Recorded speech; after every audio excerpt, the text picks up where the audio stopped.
Welcome, everyone. I see we have many participants on Zoom. I would like to ask you, can you hear me?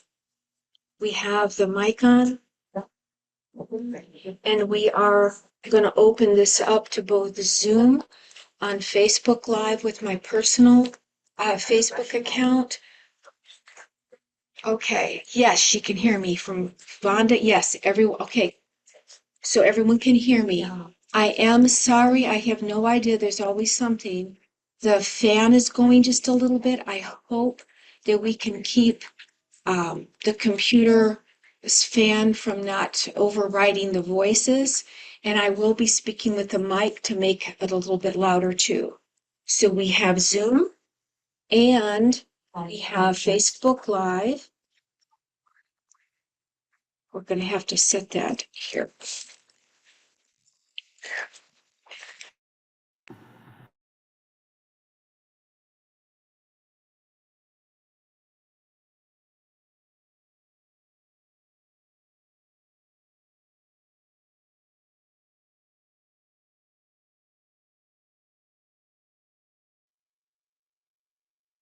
Okay. Your default has changed to microphone Yeti. That's what we want. This is the Okay. All right. So should I say check my microphone? Yeah. Hit the test mic. You can see that what's hearing our voice because it's popping. Okay, so it is It's good. working. Okay, perfect. All right. So everyone on Zoom, you can hear me, correct? All right. Come at it again on chat for me because it was saying the microphone wasn't working. So I think it is. And we have everything set up on Zoom. And welcome, welcome. We also have it on Cosmic Center of Spiritual Light because we had a live link there to create the event. And so we should be on Zoom and on Facebook Live with my personal, it's Crystal Lamdoma, as well as, okay, Clark, this one says go live. So did we not tap that yet? I'm afraid to tap it. No, you need to, Okay, you need to go live. yes, Okay, now. now, yes.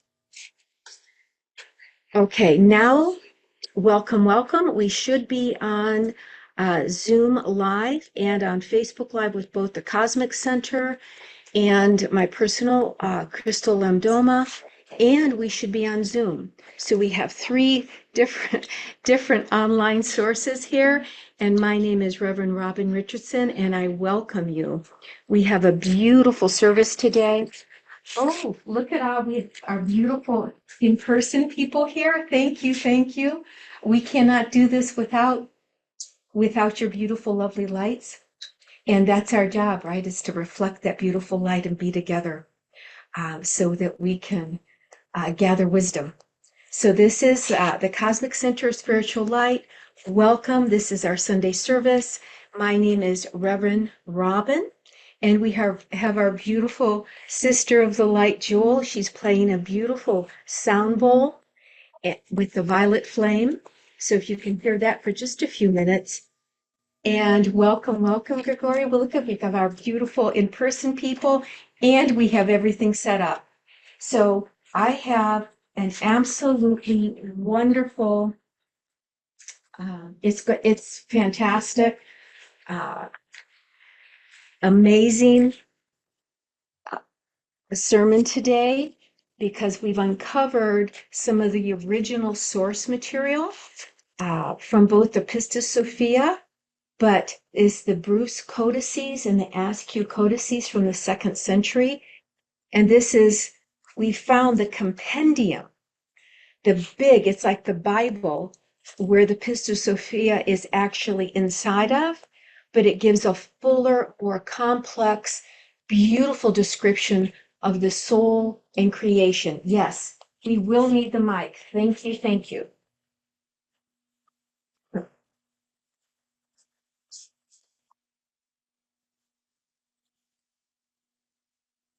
Can everyone hear me a little bit better now? That's good. Beautiful. And I am hoping everyone on both Zoom, both Facebook can hear me a little bit better. Beautiful. I hear everyone coming in. That's lovely. Everyone can hear? Okay, beautiful. All right. So the sermon's title today is Jesus' teachings to his disciples after his crucifixion as the perfect living master.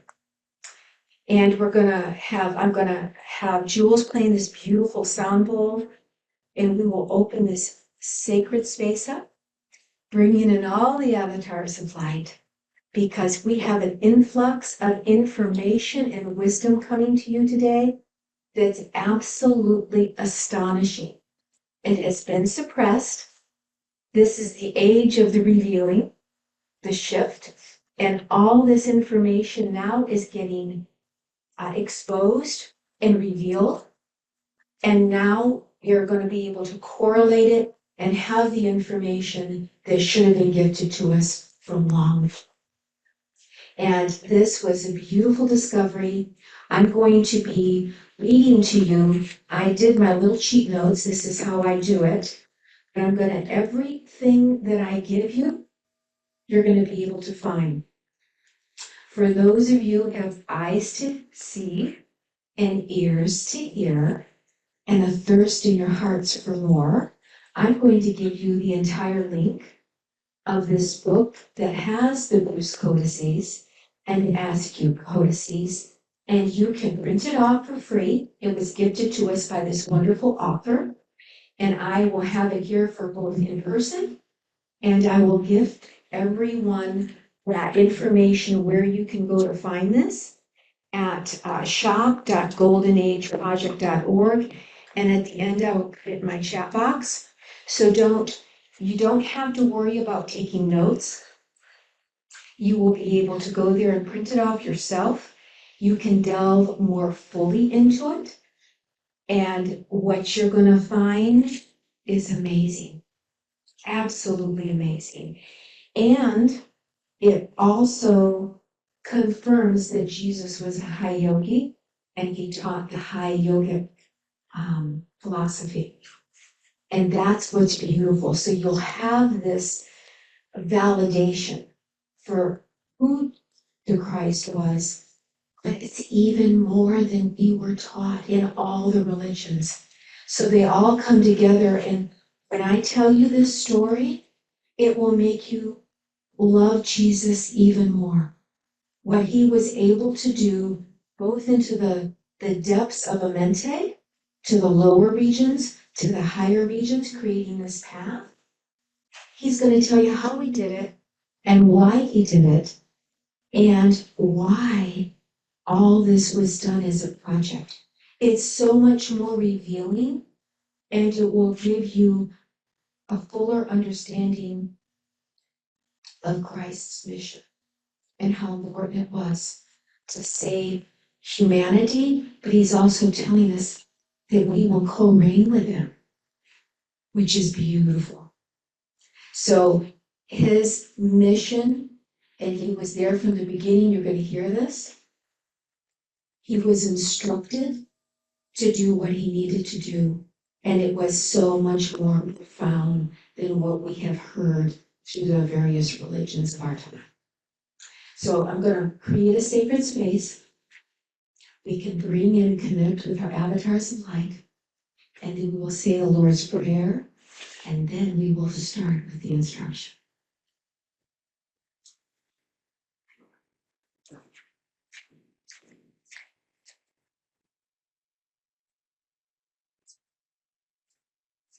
You can continue to play.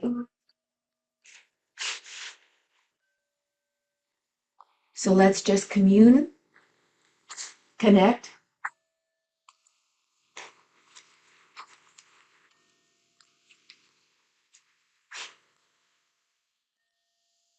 Send and connect with Source.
Jewel.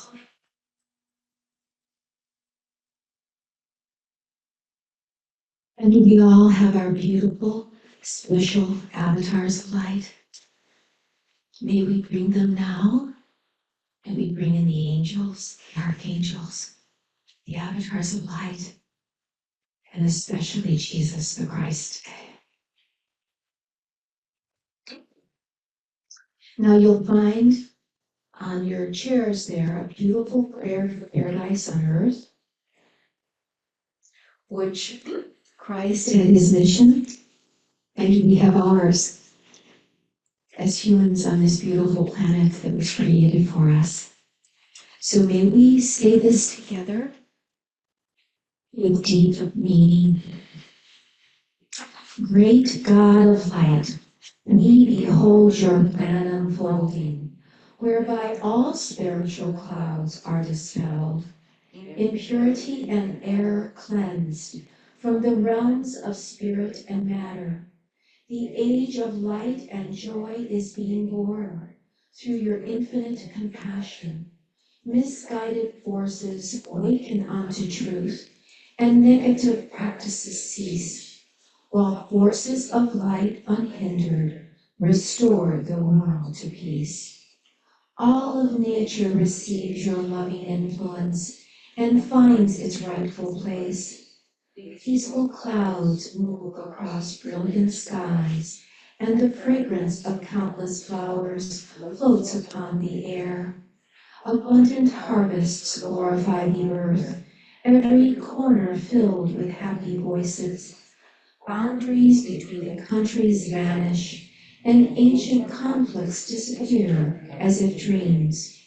All people are united, encircled by your light, and guided by your wisdom. Through service to humanity, all are blessed with health, peace, and prosperity.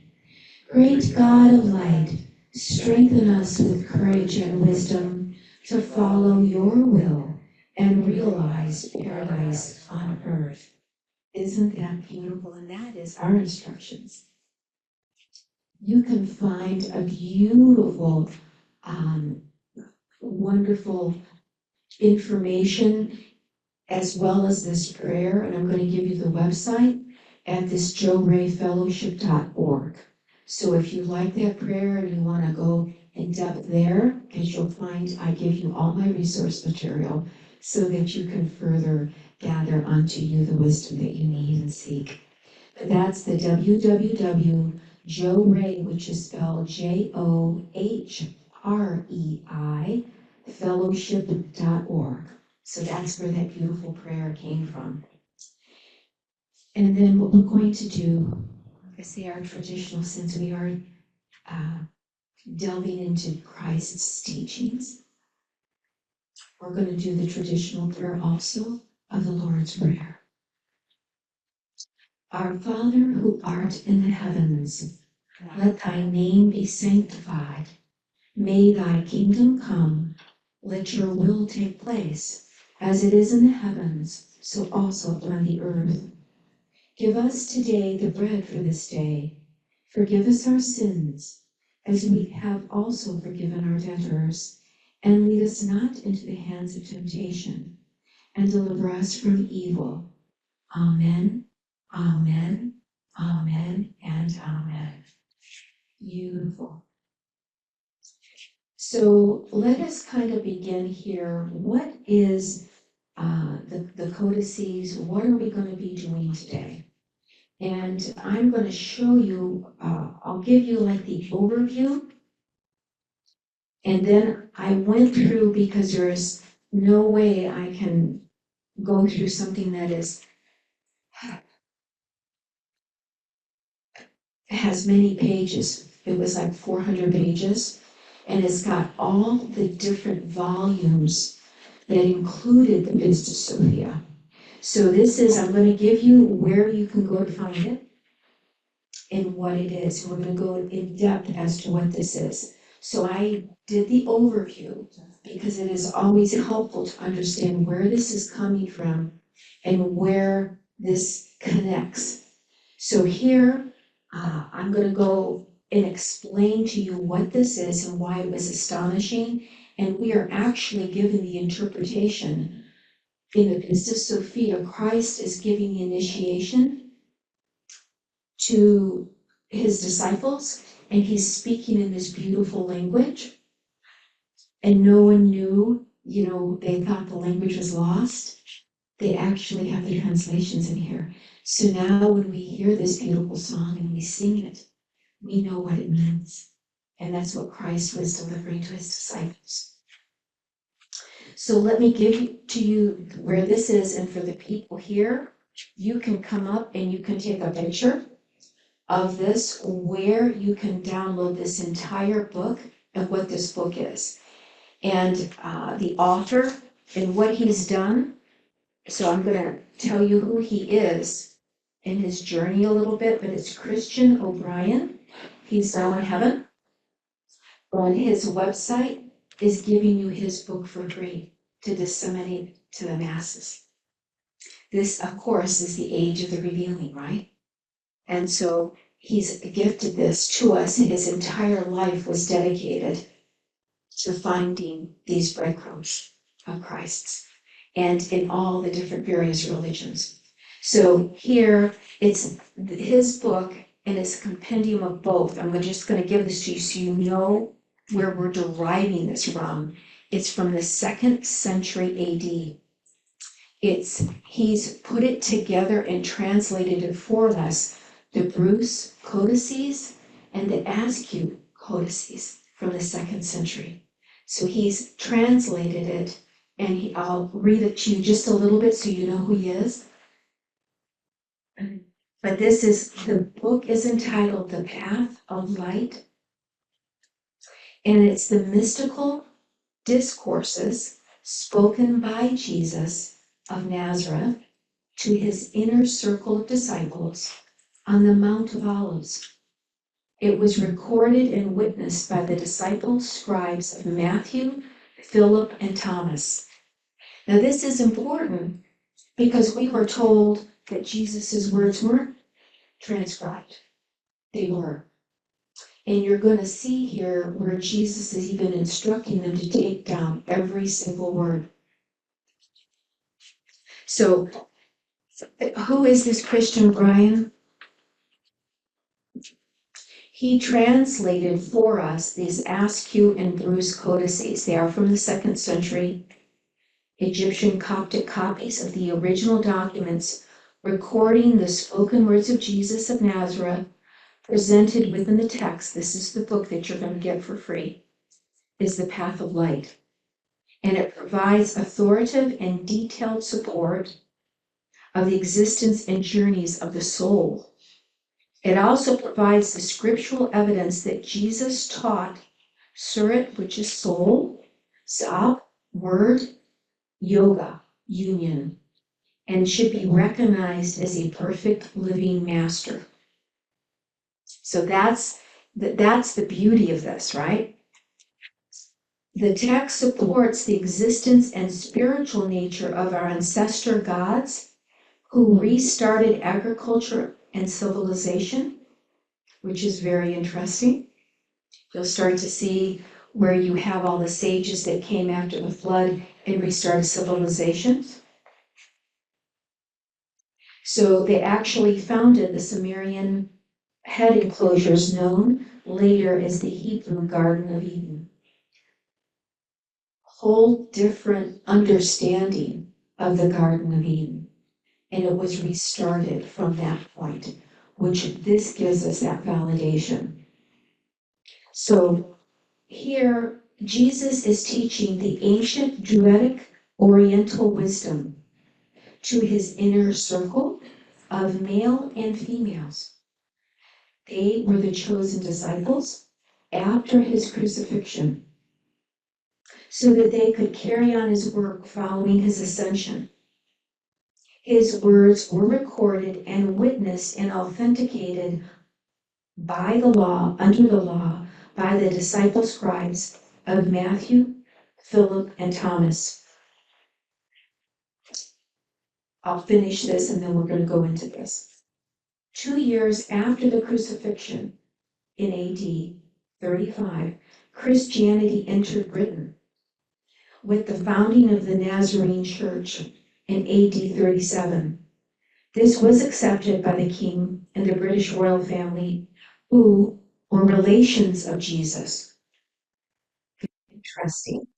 Joseph, Rama, Theo, James the Just, in his role a decurio, procurer of minerals, with the granddaughter married to the nephew, a cateress, Apostle Simon Zelotes, and Astrolabus. They were all present in Britain and around his time, linking Jesus to the Druidic schools and the high culture of Britain, and indicating Britain as a starting point for his mission. Earlier translations of the Askew and Bruce codices, surviving as copies and believed to have been brought in at the Medicini Hadu near Thebes in Upper Egypt in 1750, adopted the academic Christian interpretation, which largely ignored their Gnostic antecedents, and this orthodox approach led to many unintelligible passages with limited spiritual value. O'Brien here, the author, was schooled in all the Eastern philosophies. So he's able to take those translations and provide a more fuller context, translates everything, and gives you a better understanding of these passages. O'Brien's scholarly secular approach reveals, this is his book, The Path of Light, as a treatise on spiritual truths taught in the Druidic mystery and the brotherhood schools of the ancient world. The original documents were associated with Valentinius, 96 AD to 160, and subsequently most likely to have been the prized records of the Arian Christians in Alexandria and the Bishop George of Lydia.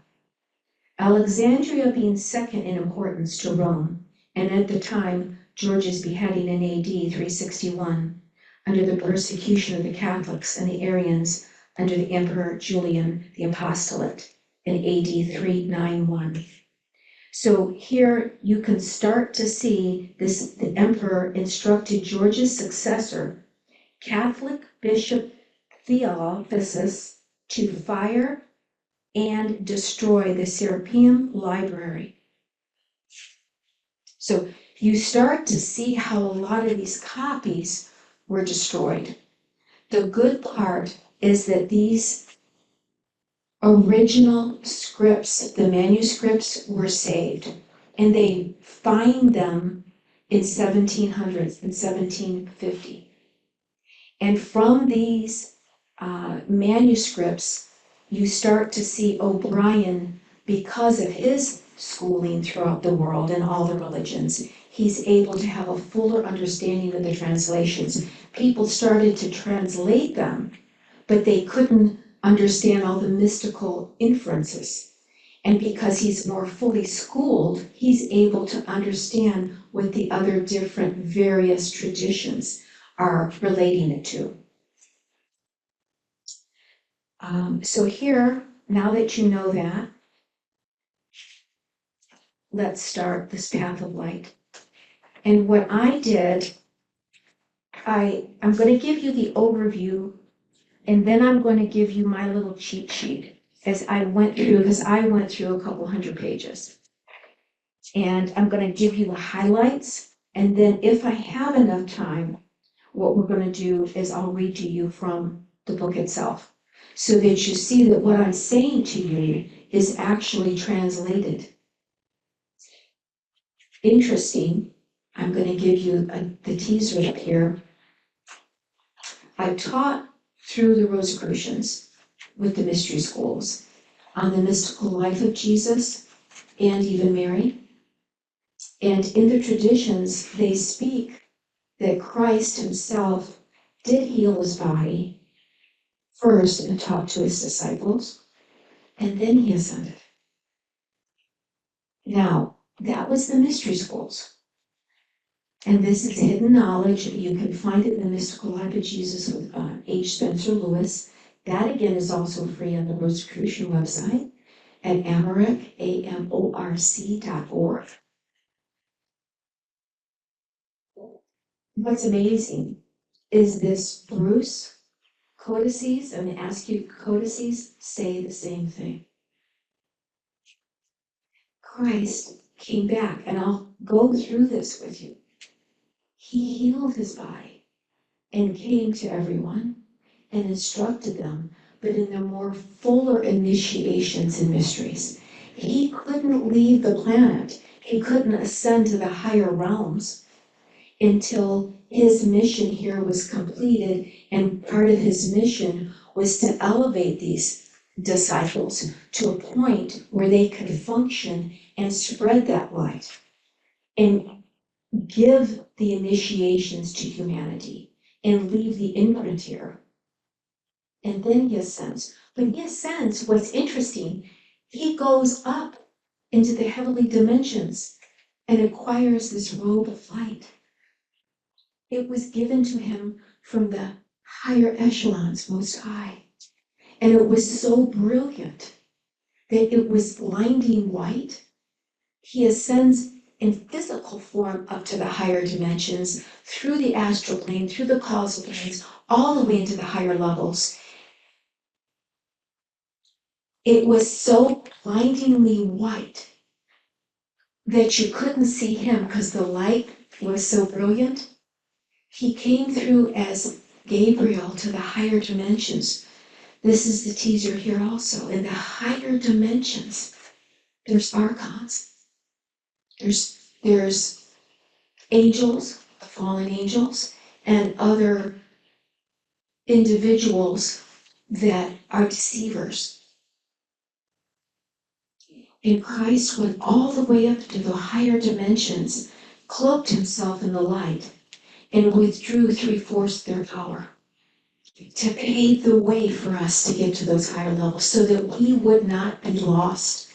Then he goes all the way down into the halls of Amente, and he does the same thing.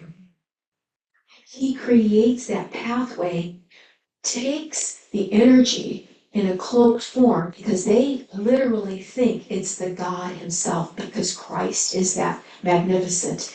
And he was given this robe of light, which is the higher frequencies. And he was able for us and for all the, even the archons, the deceivers, he took the light from them. And then what he does is he gives a way for them to even have redemption.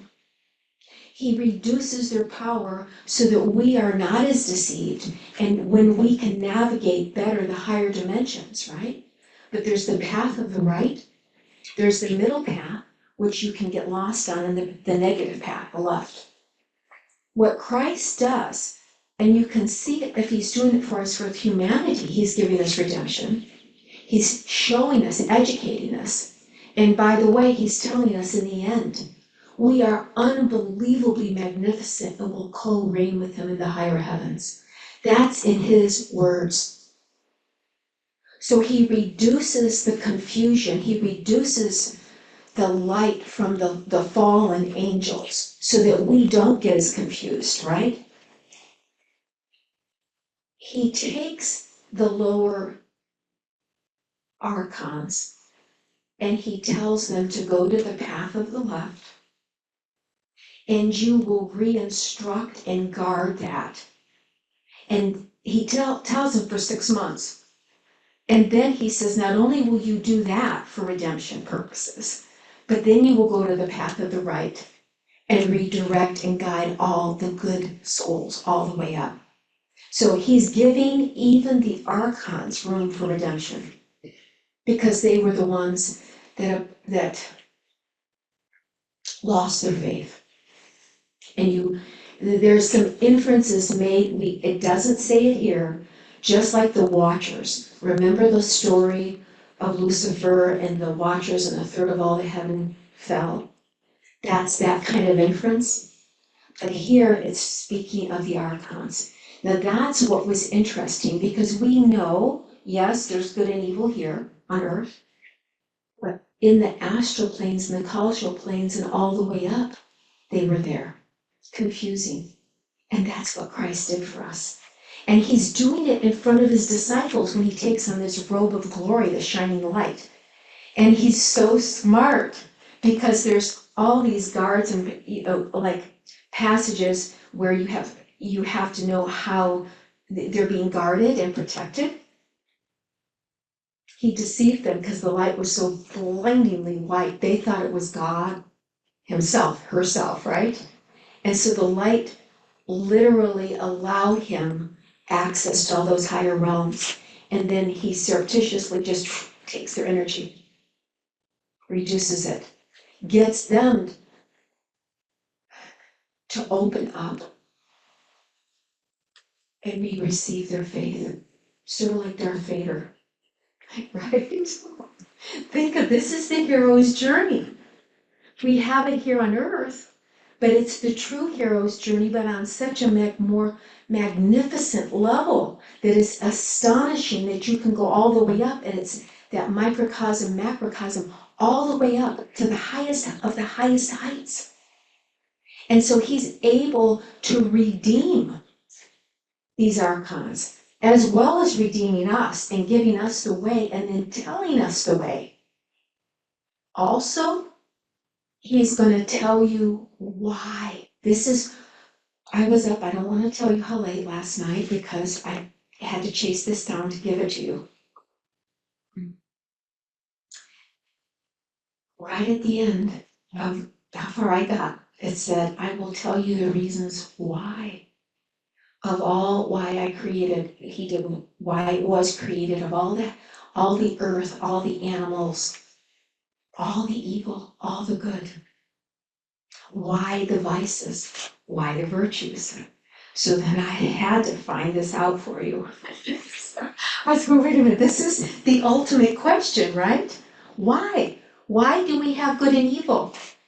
Why all the archons and the good? What was the whole struggle about? This is the question the philosophers have been trying to answer from time immemorial. Well, it's here in the codices.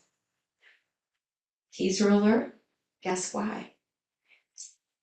It allows, which I thought was very interesting. Now I'm going to give you the words because I had to write it out. The confusion, you have the evil in the world, because it detracts from the fast ascension of all of us going up, and it allows a more complex, it allows the creator to grow and expand even more fully.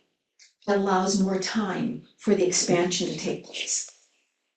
So it's more complex and more fuller and allows the growth and the struggle for a fuller consciousness. So it gives you a whole new understanding of good and evil, both here on earth, but also in the heavens. And see, that's what I didn't know. I thought the heavens, once you ascended up there, it was beautiful, right? And everything was fun. No. So you have to always be on guard and not be deceived. But even in some of the passages up here, which I'm going to go, I have to at least tell you what some of these chapters are. So you're going to go home and go, I have to know this, right? But it'll even tell you, how do you determine if you're getting deceived? Christ is giving you the full understanding of this. And then this was hidden from. He gifted this. He made sure that his mission was fully complete before he ascended up. And his disciples were given a lot of the initiations. They were never, of course, as he was the perfect living master from the beginning. He was the Alpha and the Omega from the beginning, right? But he made sure that his project was completed. And at the end is that we fully acquire this knowledge, all the pathways up and join him as co-reign. and co-reign with him. That's magnificent. And he's telling us that we're even more magnificent than the angels. That's phenomenal. So look at this, very different than how a lot of the religions are telling us we have the sins and whatever. Christ himself is telling us when we ascend with his instruction manual and we know he's taken the light powers from the archons so that we can better get up there, we will co-reign with him. He's telling us we are more magnificent than the angels. That's astonishing that we are gifted with that type of amazing intelligence, right? And wisdom. And he's giving us the instructions on how to do this. Not only is he giving us the instructions, but he's stripped the archons of their powers so that we have a better, more effortlessly way up, as long as we know how to discern. And he's even telling us that, so that we will not fall prey to the confusion. So all the way down to the lowest levels, he's redeeming and finding a way for the archons. And then instructing the archons like you would a former addict that's now found his faith.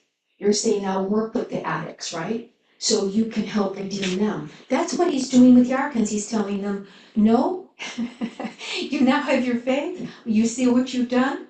Repent. How you're going to repent and redeem yourself? You're going to go to the way of the left.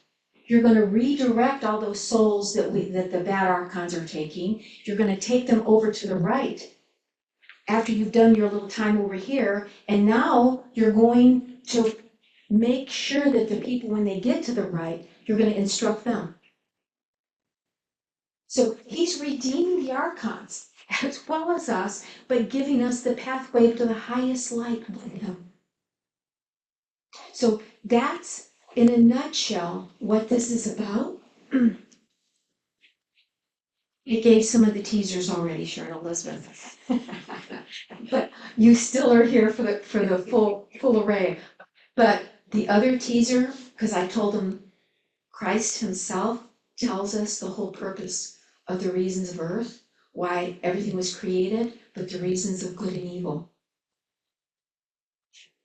So that there's a more fuller complexity, allows us more time to have the souls acquire this journey. It's beautiful. So the other thing that I had to wait up for that's in here, no one ever told us this.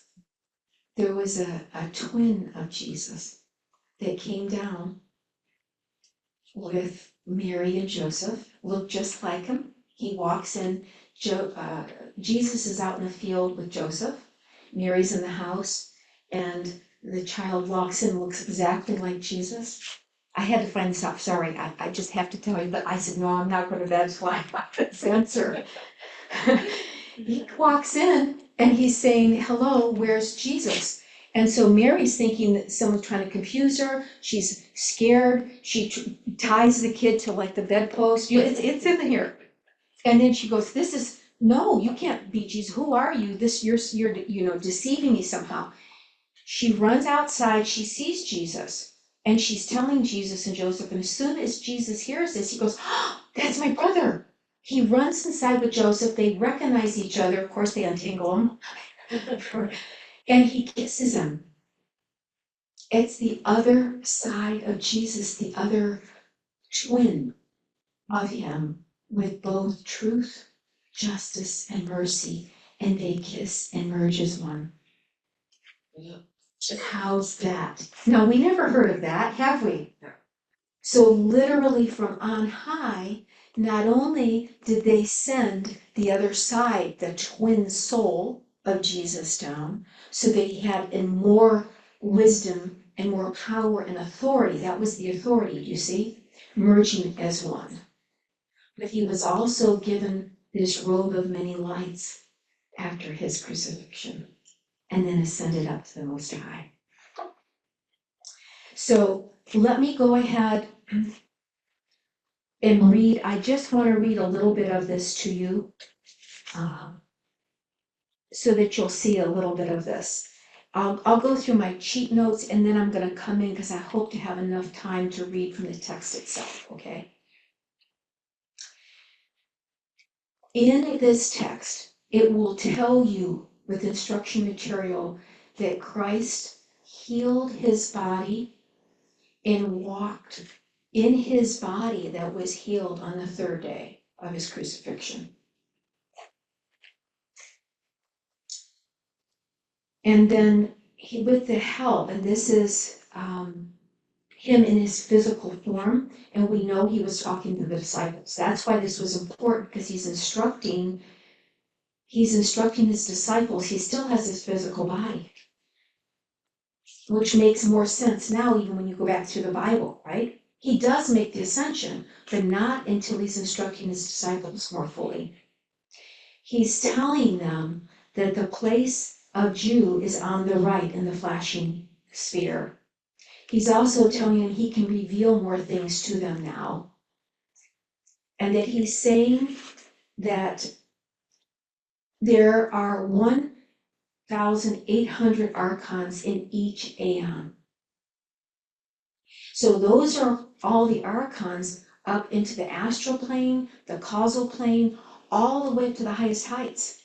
So the archons are there.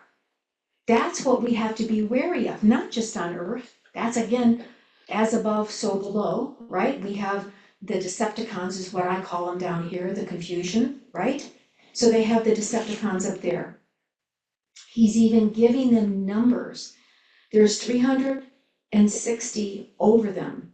The Archons are under Adamus, they rebelled, and they attracted other bad Archons and Archangels.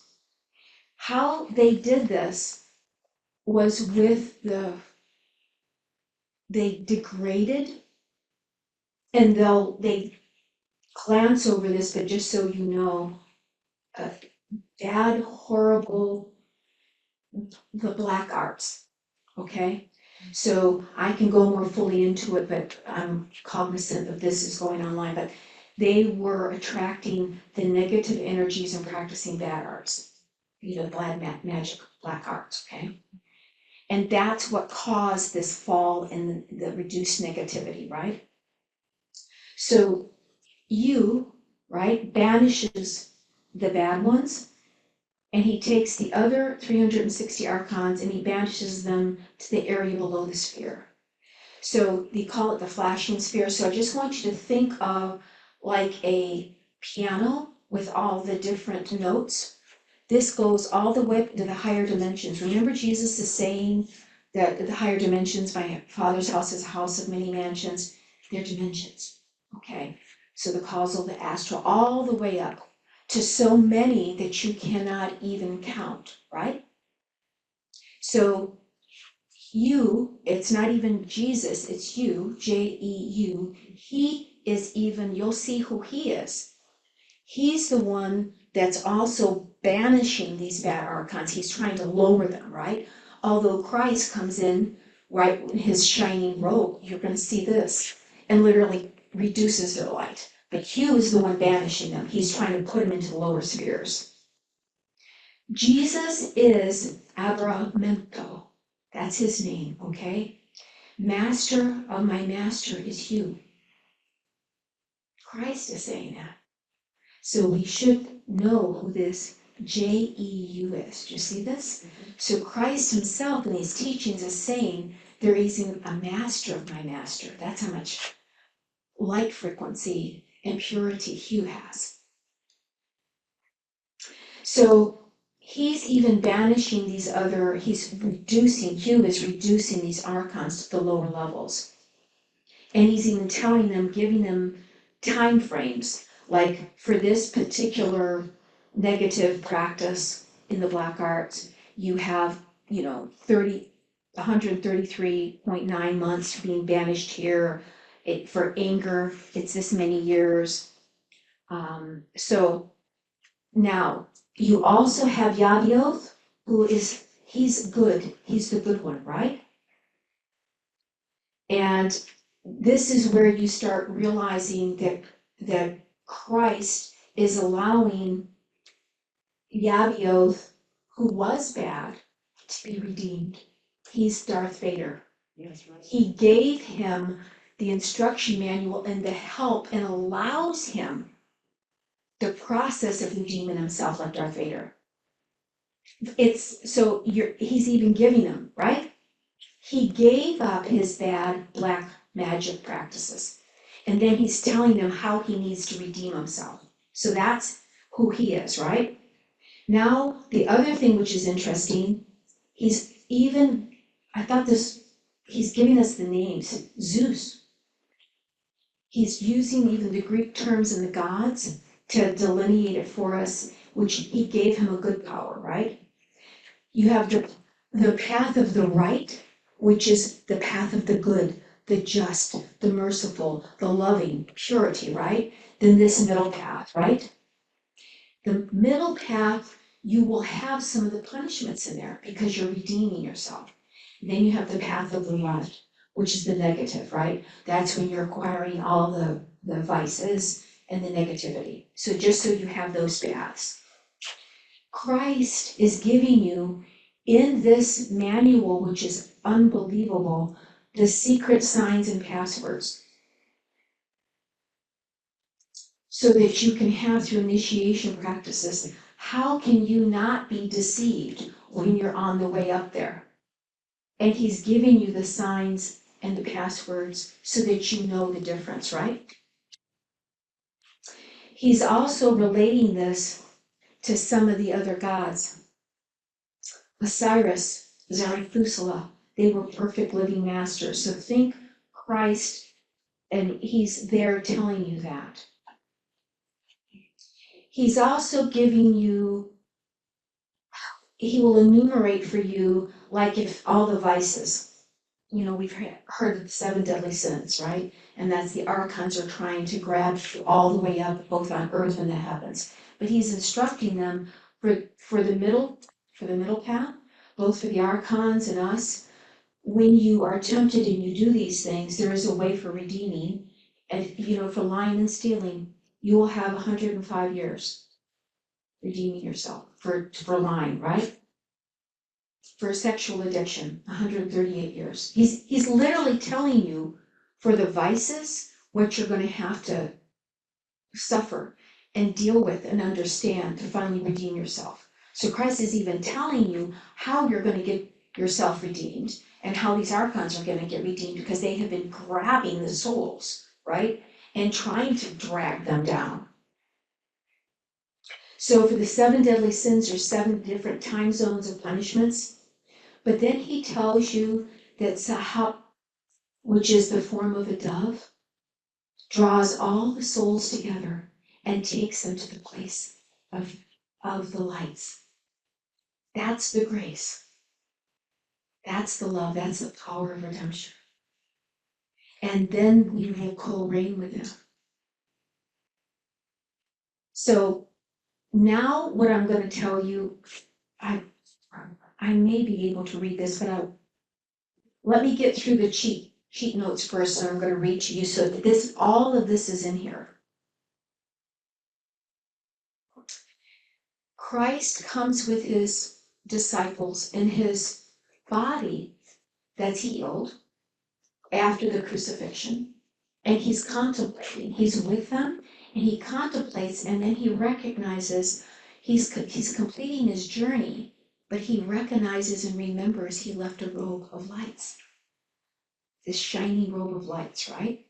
He leaves it behind, and he's talking about his project. This was his project to come to save both humans, but also all the archons, all living things, right? And he's asking himself, did I really complete this? And he's looking at this. The ruler, the highest of the highest, because he had to leave this robe behind when he came to take physical form. The ruler sends this robe of light down, and all of a sudden, it encompasses him. And this blinding light, the disciples can't even see him, right? Because this robe descends upon him. He had left it in the 27th region of the aeons, right? It was in the shining spiritual region. And he says to himself, this is brought down, and he has to utilize the shining robe of light. It was brought down and gifted to him by the ruler and the 12 guardians of the city of light. And it's from one of the first spiritual regions, from Source itself. That's when he's able to take this shining light and goes all the way up. And that's when he's stripping the archons of 3/4 of their power. So reduces their energy to be able to confuse the wayward souls, right? And then gives them the instruction manual, no, because they're shuddering, right? They're so upset. They're scared because they think, because the robe of light is so strong, they think it's the Creator himself walking up through the gateways. And so he's shrouded himself in this, and he's looking like he's Gabriel or even the Creator himself, which is what's causing agitation in all the different levels. Now, he's also telling us he implanted the powers into the wombs of all the disciples' mothers. And he says, so that you could carry on my work to save all mankind and to withstand the sufferings and the dangers of this world. You are not born of this world like me. Every man receives his soul from the rulers of the aeons. So we are not of this world, right? But he's also going to tell us why this world was made. He said, your soul belongs to the spiritual regions. So he has a meeting with the rulers of the terrestrial globe in the disguise, because Christ is so smart, he's disguised himself as Gabriel with this robe of shining lights, of the angel of the aeons. He saw the mothers, and he implanted into their wombs, and he even switches the soul out. This is where Elijah, he sees the body, he switches that out and gives, the correct soul for that moment in time. And he even sees Mary. I thought this was interesting. We talk about the logos taking form in Mary, that it truly was an immaculate conception. He will tell you that he sees Mary, his mother, and he implants in her womb the first powers into her body, and the 12 powers of the guardians of the city of light, to prepare her for his soul coming into her. And he said he bound them, all these beautiful powers, into their mothers, into their wombs, so that they could receive from on high what they needed to create him and the disciples. Isn't that amazing? He can see this. He says, rejoice, the world will be preserved from destruction by you, from the highest to the lowest. So Jesus is given 2 robes now, in addition to the first one, right? Because with authority now he's even gifted from on high, the highest of heights, they give him another robe. It's because he was first among us, existed from the beginning. When he says, I'm the Alpha, I'm the Omega, he is from the source, from the beginning. What were the 2 robes? The first robes has got the names of the spiritual regions, because you have to have the name that opens the region, it opens the doorway, right? So that gives him the key to unlock things, because he has a name. The second robe is the divisions of the hierarchical of the two providences of the first spiritual region. So he's gifted two robes now. What do they have on them? 5 engraved marks from the saints and the greatest of light and the 5 defenders. This is how specific this is. He's also giving you, he's going through the astro, the causal regions all the way up. He's gifting with this the 7 heavenly sounds, the 7 voices, the 5 trees, we'll go into that later, the 3 sounds, remember everything's a vibration. The twin guardian that is the child of the child. There's 9 sentinels at the 3 gates of the holy city of lights. And that's what's gifted to him, like a mantle that he receives. All the glorious names and the glories of glories in these aeons he's given. And he says, no one knows about this robe from the first sound downwards. So he puts on this robe and he went. This is in front of his disciples. He puts on this robe and then he flies to the heights. He goes all the way up past the astral planes to the archons of the 12 aeons, the lords and the rulers and the authorities. That's how high he goes. The solid gates, because everything's got a frequency, right? Literally shudder. Because the power of the magnificence of these robes, because he has both the names and the knowledge, the authority and the frequency, and the purity.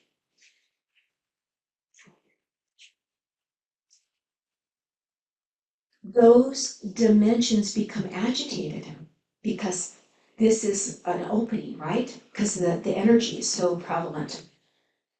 He had secret writing that held their names. So all the sentinels that are guarding those higher dimensions, he has their names on his robe. What does that mean? He knows them, right? So he can open the gates. They bowed, Christ says, thinking me the Lord of all creation. They saw light, not me. His light was so magnificent they could not see past it, right?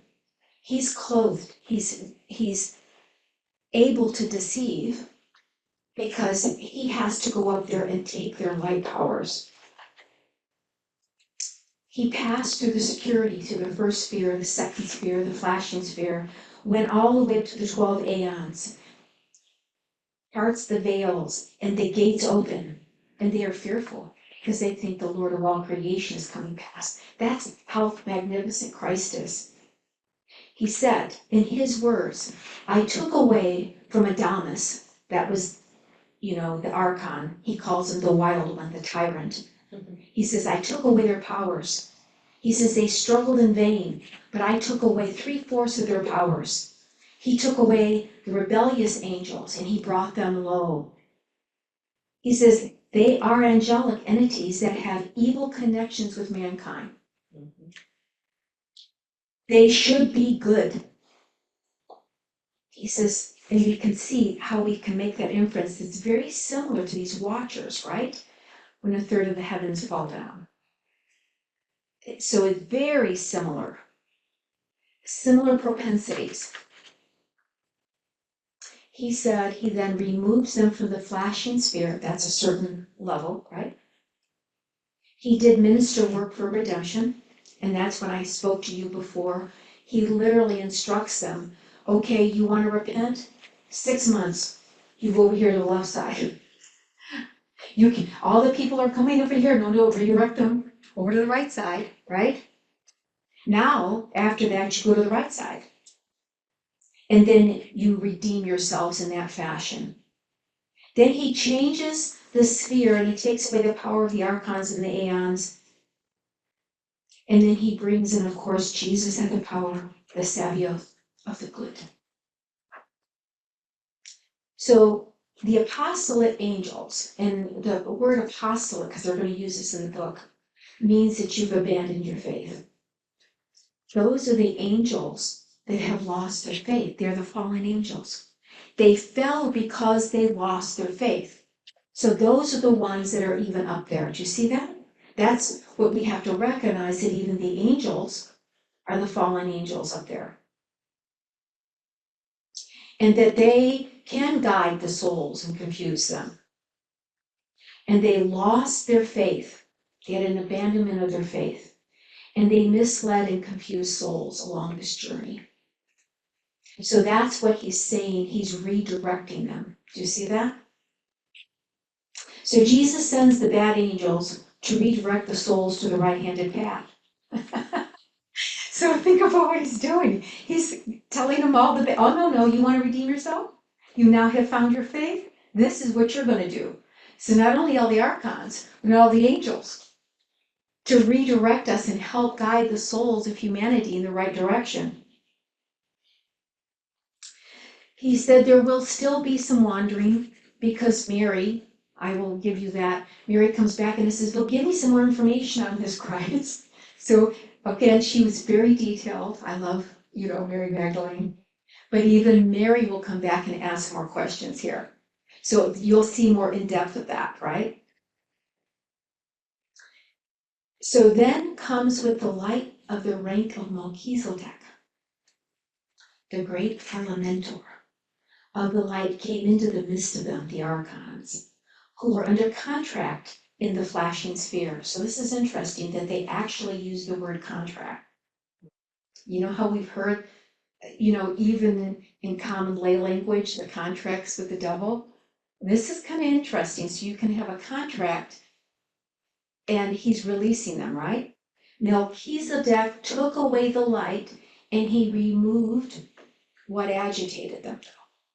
So he takes the archons. This is Melchizedek coming in here. It's not even just the Christ now. Melchizedek is in here. But I thought the wording was very interesting. When people are agitated, they're upset.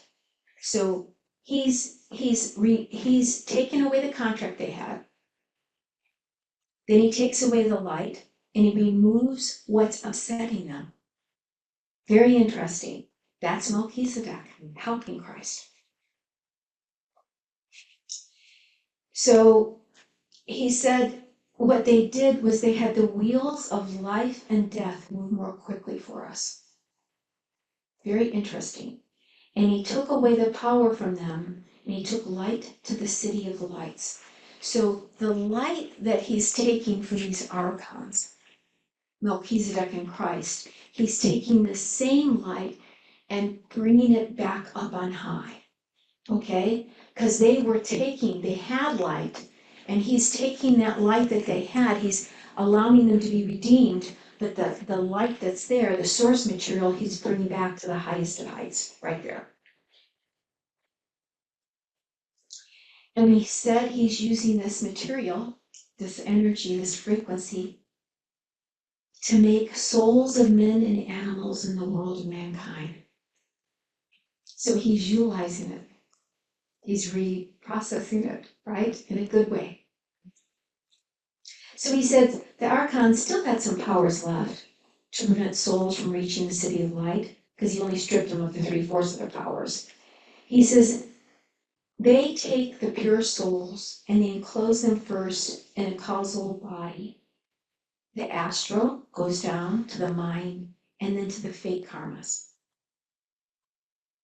But he says to Mary, archons can't create or destroy a soul. They just can't. We live forever. They can't touch ours. But the archons, are committed to trying to prevent souls from reaching the city of light. But he reduces the power. Fast forward, we now know that's even part of the plan.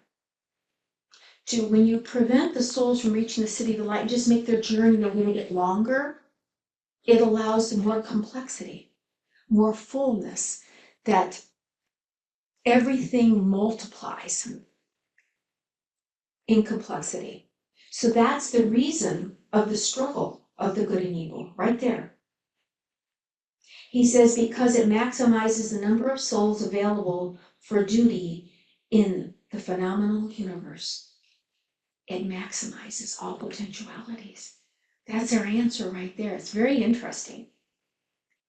So Jesus then, of course, demotes all the archons, that his energy disturbed them greatly, and he caused the archons to go over to the path, the course, that they could be redeemed more quickly and rise. So even fasts forward their redemption. Jesus reduces the periods of time so that the required number of souls receiving initiation can be completed quickly and pass into the city of lights. And he says, I did this for the sake of my chosen ones. Otherwise, not a single soul could have been saved. That's what Christ is doing for us. Now, in the Pistis Sophia, which we have a lovely sister of the light that teaches this course, and I would advise all of you, anyone that's interested in this, both online and Facebook, as well as on Zoom. Kim Converse is a facilitator for the Academy of Science with Dr. J.J. Hertog and Desiree Hertog, and she teaches the Pistis Sophia. But a lot of our sisters of the light, we went through this entire book in my house for 2 years. So the journey, which is included in these volumes, okay, is Pistis Sophia's journey. We'll actually come in more detail, and he gives us more interpretations in this book, the interpretive text of the Bruce codices and the Askew codices. It's even more fully giving you some of what the words are meaning, right? And but I would encourage everyone, if they would like to know more about this, get hold of the Cosmic Center of Spiritual Light, go to our webpage. You can see the Pistis Sophia is being taught by Kim Converse. And you can also read the book yourself, but you can, it's always good to have someone else there with you in a group, right? So that he will go into more detail in the rescue of Pistis Sophia. Christ is rescuing all of us, as well as the archons, but also Pistis Sophia. And he'll go into why and how and the beauty of this, because guess what? She was deceived too. It's very easy to be deceived by the archons, but he's also going to give us the keys to how to be deceived, which is the beauty of this, so that we can gain access into the mansions of the many lights and go to the upper regions and have the words to open the gates. But he will tell you, even at the highest levels, there are no words to describe to you the highest of the heights. So that's the Ein Sof Or that has no words, because it's more than any of the words down here that we could generate, the profound nature of it. The Sahab mystery, because I want to be able to go through this in detail and give you the initiation before we close. But the Sahab mystery, which remember is the dove, that's what he's going to be gifting us with. And he's going to give you, he tells you why of creation, why it was created, why the sun and the moon and the angels and the veils were created, why the archons were created, why the lords and gods were created. He's giving you the reason why now, why there were paired ones, unpaired ones, why the renunciation, why the love of money, why all the vices, right? Why the godlessness, why the love of God, why the leaders, why the pure ones, why the triple powers, why the maidens of the light, why the messengers, why the land of light, why the watchers. He will explain the reasons why. This is what we all want. We all wanted to know the reasons why of creation and existence itself. That's why this codice was so important, because Christ was giving that information to his disciples. Now, he'll even go in to say, and this is even kind of stuff, kind of educates you. I will tell you the reasons why the twin, the purified ones exist, why the three sounds, the five symbols, the seven sounds, why the disciples were in despair, why we need to submit to, why there's the realization, God realization. You will understand, he says to disciples, why you need to renounce the material world. It will be more easily understood to you now. He says, I will explain to you why all the levels of all the mansions were formed, and then be stirred into action.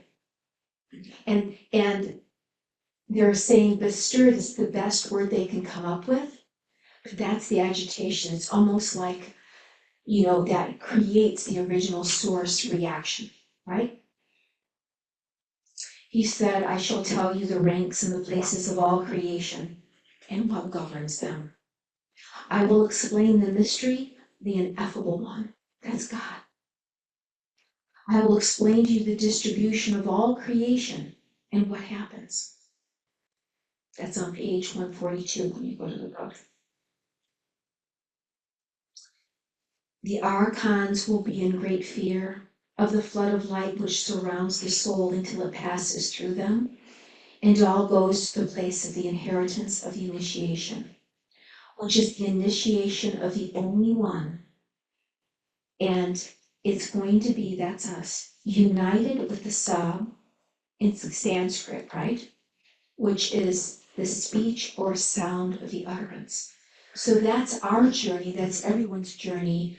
When we navigate all the way up to the highest, we will then be combined with the utterance and united with the dove, with grace, with the utterance of all creation. That's the grace. The grace of Sab. Man is a man in the world. He is superior. Now, this is unbelievable. This is Christ's words. Man is a man in the world, but is superior to all the angels and will become much superior to them all. Us will become, and we will become over the luminous ones, over the pure ones, over the triple powers, over the invisible ones, over the mixture. We will be exalted over them all. That's humans, that's us. When we can navigate all the way up, discernment, and have the keys, right? He said, we will become rulers, co-reign with him in the kingdom of the light. And then he goes on to say the Sab, that's the dove, that's the utterance, right, that we combine with, is I, and I am the Sab. So you will be united with him and co-reign with him. It's beautiful, it's glorious. You will become fellow rulers with me in my kingdom. We have heard that before. We will co-reign with Christ. And he says, again, the Sab, that's the dove, that's the utterance. When you get all the way up, you will merge with him. The Sab is I, and I am the Sab. Again, we will become fellow rulers with Christ in his kingdom. So ask, what was the temptress? And how can you know and not be deceived? This is Christ giving us the knowledge. He says the mind on earth is the tempter. The archons. The mind is the enemy of the soul, even in death. There are bonds of fate and karma, right? He says, but there will be, on death, there will be 3 days with the soul, conducting it to all parts of the world where you will see all this. He says, then once you understand for the 3 days, he says, then you will be guided with the Sab, that grace, right? That mercy, that love, that dove. and you will go to the maiden of the light. Have you ever heard of that? That's beautiful. He says, the soul will go into the halls of Amente, right? And we will make the redemptions. But then, if the mind, we can avert this. This is what marrying the disciples. If we keep the mind pure, what did Christ say to us? As you think as so you are. Think pure thoughts. He said, on earth, if we can think pure thoughts, we can avert the amente. If the mind is good, if we have thought pure thoughts, you will travel to the highest of the heights. Your soul will be there. You will be like the twin Savior who assisted to the maiden of the highest light. So that's our journey here, and we will co-reign with him. And we will go through all the various vibrations and the sound currents. I do want to reiterate, because you may not have been here, this, and then I have just a few minutes, and I want to read from the path of light here and give you close with that beautiful song. But here, I had to fast forward into this Jesus's twin half. That's when that he was younger, I think like 5 or 6 years old, and that twin other half comes in. So that was when he kisses him, when they see each other, they recognize each other. When Jesus comes in from the field and he sees his other twin self right there, and they kiss and they merge, it's justice and peace kissing and forming one. So Christ himself had more authority than given to him, even as a child, to do what he needed to do. And he gives that to us. That was his other half coming down. Isn't that beautiful? So now I just want to read to you a little bit. That was all my cheat notes of like the first 200 pages of this, okay? So you have a better understanding and hopefully develop a thirst for, oh my God, this is fascinating. Maybe I need to delve into this a little bit more. Because this is an instruction manual for all of creation, not just on earth, but in the heavens. What we need to do. How can we avert mente? Do we have time for the keys? The keys, I'm going to read to you from some of this. I'm going to read to you from the book a little bit. I have only 5 or 10 minutes. I can go a little bit further if you guys want, but if someone wants to leave, I will give them permission. At 12 o'clock, we'll ring our bell and say if anyone would like to leave. And those of you online, you can always, Zoom off. Let me see. Okay, we've got everyone watching. Beautiful. Okay. So if you have to leave, you can. This will be recorded and it will be on the Cosmic Center's website too for future reference. YouTube and on YouTube. But also what we were able to do, we have it on Facebook Live for future reference on my personal Facebook, but also in the Cosmic Center's. So we're able to do both today. So for those of you who have to leave online, you may, but you can come back to refresh yourself. But before I do that, before I read from this, I want to give everyone, and I want to say it so that they know, I did put it on Facebook where they can get this book. Let's see here. I'm going to hold it up. And I can pass this around too, or have it just afterwards, so you can take a picture of where you go to get this free book, okay? So I'm gonna put it here so you can see it, and that way you can even take a snapshot of it. And then I'm gonna read it off to everyone here online. So all this information you can find for yourself that is now revealed for us during these times, right? The age of the revealing, and this is the house and the place of instruction. So we can further instruct others. But I'm just going to read it off and then we'll go into this. HTTPS, because you can always stop and repeat it, right? / two of them, shop, SHOP dot goldenageproject.org, period, UK / wp-content/uploads/2017/12/path with a -light period PDF $UTM _ source equal _substack &UTM -medium equal email. That is where you can go to find this beautiful free book by Christian O'Brien, The Path of Light. And these are the mystical discourses spoken by Jesus of Nazareth to his inner circle of disciples on the Mount of Olives. It was recorded and witnessed by the disciple scribes Matthew, Philip, and Thomas. And what he's done is translate the Bruce codices and the Askew codices from the 2nd century. So that will give everyone what they need if they need to leave, okay? I will give you some of the keys here, okay? So let me begin so I can come right off of this. Jesus continued with his discourse. Now, this was written in Sanskrit. I'm just letting you know. That's why this was important that Christian O'Brien could translate.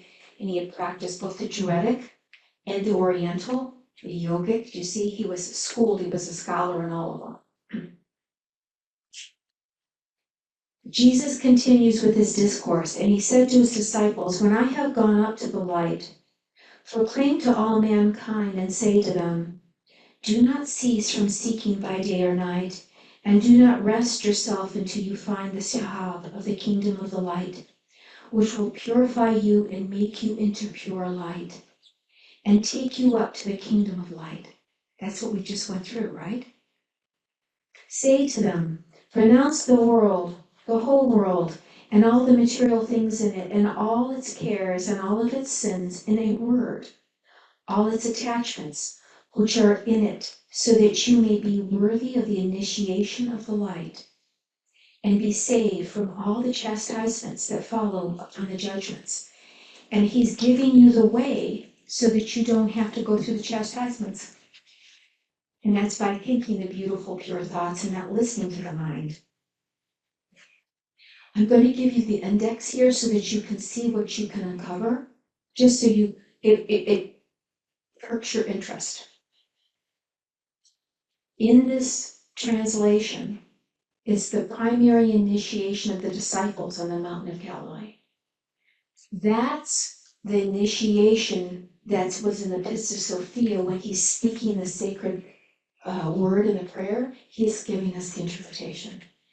And with symbolic understanding of the wine and the bread and its full complexity of what that truly meant.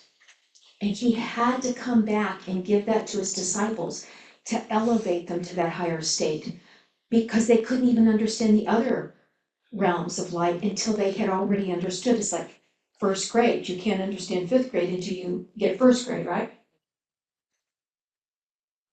Then he goes in, watch this, the first spiritual region, the punishments of the rebellious archons, which I went into. I told you he was even delineating how many years and months they had to go to for whatever vices they had, right?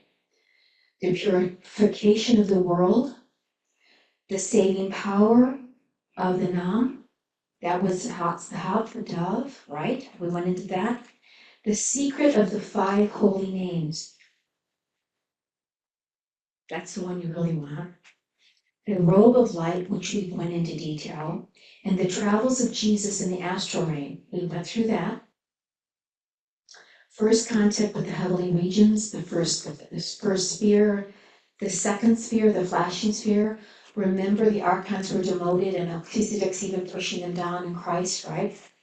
The 12 aeons. The rebellious and the reformations of the archons and their angels. We went into that, where they're being re-instructed to redeem themselves. The discovery of the Pistis Sophia and her subsequent harassments by the archons. That's upon further, I really would love for people to go into the Pistis Sophia, okay? They go all the way into 13 repentances. And Kim will have that, Kim Converse, but I can also go in through it here too, in another time. The Rescue of the Pistis Sophia in a Discourse on Mercy and Truth. The Crown of Light, the Meeting of the Light Powers, the Strange Story of Jesus and His Other Half. I already gave you the teaser alert on that one, what that one was. The Destruction of the Hunters, the Prophecy of the 91st Psalm, the Pistis Sophia fears anew at the gate of the city of light, the final harassment, and now chapter 6 is the hierarchy of the spiritual regions. No comparison is possible. The magnificence of the spiritual regions, the knowledge available from the Sahab, that remember that's the dove, the despair of the disciples. I'll just tell you that real quick. When the disciples understood all of this and they were in despair because of what they had to do. In other words, how are we going to know this? We have to go through all this. He says, do not despair at all because you are being gifted with this higher knowledge. And rejoice because that's where he's saying at the end, right? We will co-reign with him. And he said, this is the path where you can do this. So I thought that was pretty funny. The disciples are going, oh my God, I can't do this. This is too much.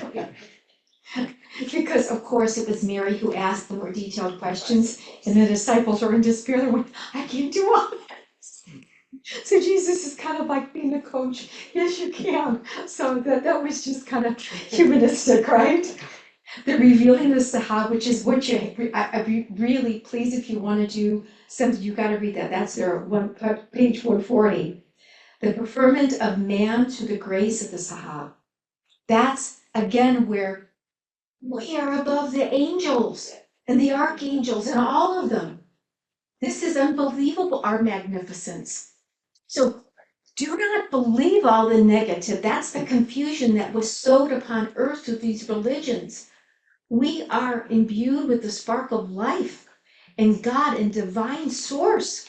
So we have to grab that power back, right? Yes. Grab our own light back. And Christ is giving us the pathway back for that. Chapter 7, the mysteries of the initiations of the Sahab. So again, that's what you want. The books of Jew, Jeu. Remember how high he was? Yes, we got to go in there and find someone that's that high that even Christ is getting help from. Yeah, he and Melchizedek, right?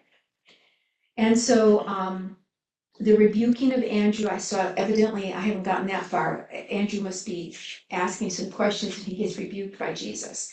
But the renunciation of bad actions, the tribulations of the righteous soul, the open-ended forgiveness. Now, I will tell you that when I was reading this, Christ again reiterates to us, yes, we are to forgive 7 times 7, even the archons, even those here on earth, we forgive, because in the forgiveness, it's the soul that is immortal, that is beautiful, but it's the mind that has been deceived, and they fell prey to the archons. So Christ himself is still saying the redemption, the power of love and the grace, we still need to forgive. Forgive ourselves, forgive others, forgive all mankind, all the archons, right? The ineffable one forgives the inveterate sinner. So even God, the highest of the highest of the heights, right? No failures on the path of the saints. Very interesting. Relief from the torture by leaving the body. I do want to tell you, I did do a sneak peek on that. All the yogic masters, and Christ was one, all the saints, Jesus instructed them on how they can take their soul consciousness and go above their body, because he knew they were going to be injured in his name and crucified and hurt. All of them were instructed on how to leave the body. So even as Christ is on the cross, he's not feeling the pain. They're able to disconnect their consciousness from their body so they don't feel the pain. So that was a little relieving to those of us who love Christ and, feel bad for the saints that have been martyred, right? And the power of performing miracles. he gives them the power to perform miracles in his name. So Christ, when he went up to the higher heights, did not leave us without this. His disciples were fully informed what they needed to do. That was his project, right? I can't even get through all of this. I will try real quick. I gave you a little bit of the teaser alert, the compulsion to sin, born of the mind. That's why I had to fast forward to that. What was that, right? I want to know. That was the power of the mind, how we get deceived. That's why even Sister Sophia, what did she have left? Seeing, faith, love, the power of love. That transcends all this. And that's what we are gifted, and that's what we really need to pay attention to, not this mind, right, that can trick us. The release of the soul from the mind and the fate karmas. You can break the fate and karma. He's telling you how to do that. The effects of initiation, that's why we want to do this initiation. Another, what I would like to do, I can't be here for Easter because we're going to go to be with Dr. Hertog and Desiree Hertog. But after I come back, I would like to perform this initiation that's in this path, like for us, and we will understand the full significance of it and do it here at the Cosmic Center. The fates of the transgressors on dying before repentance, restrictions of the time for receiving initiation, the punishment of the enclosures of the outer darkness, the plight of souls taken to the outer darkness, because remember there's banishing going on, remember? Mary Magdalene makes an appeal to Jesus, the cup of forgiveness and the making of souls. I really want to delve into that because a lot of the religions talk of this, drinking, of the drought of forgetfulness or the veils of forgetfulness being lowered upon you. And because I had the near-death experience, I went up to heaven and the veils were stripped from my eyes. I had that full panoramic understanding. When I came back in my body, of course, I had still retained it, but then that was like a helmet, like a lead helmet over your consciousness. That's the forgetfulness. And he's giving you the reasons why for that, right? Jesus brought initiation into the world. That's this beautiful mission of his. And that he had to give it to the disciples in a full way so that they can give it to us and all humanity, right? You got to take this page number down. How to detect false teachings. I told you, Christ even told you how that you can detect the false teachings both on earth and in the heavens with the archons. Don't you want to know that one? The fate of the prophets and the patriarchs. And then the last one, you have the knowledge of all creation.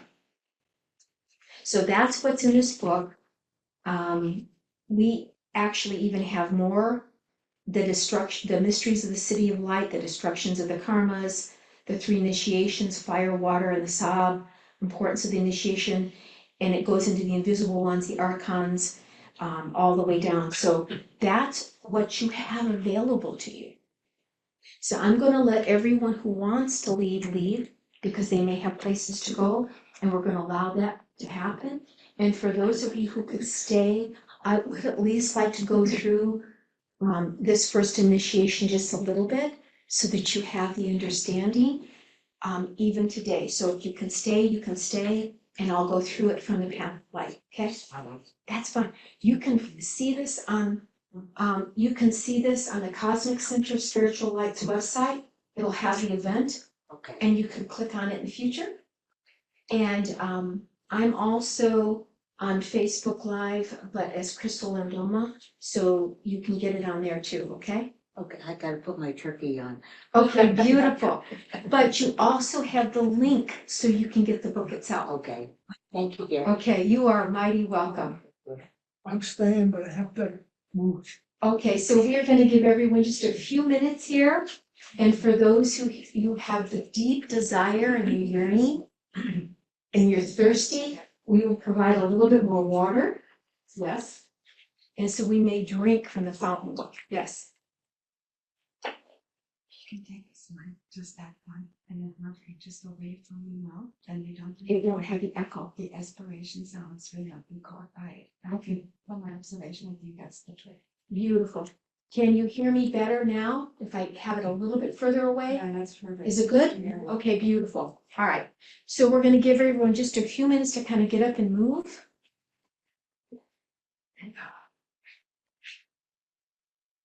And then we'll go through the initiation here, just a little bit of the importance of it.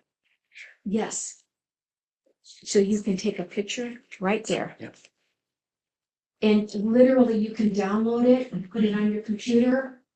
I was printing it off the wee hours in the morning. You're gonna post a link on Crystal Lynn. Yes, I will post the link so everyone can know.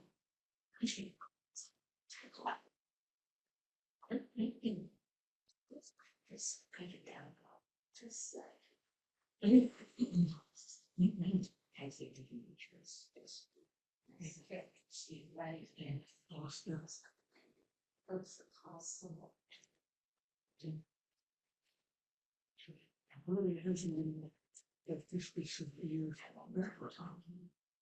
Yeah, and I found that in this place. Yeah. I heard her say, I felt sick. So I saw her studying. She said, I don't feel like I was feeling take her out, saw the train. So I was Yeah, I mean, the million, yeah. this Yeah, you mentioned, yeah. She said, exactly, it's the Trinity. The Trinity. Yeah, I know. Unbelievable.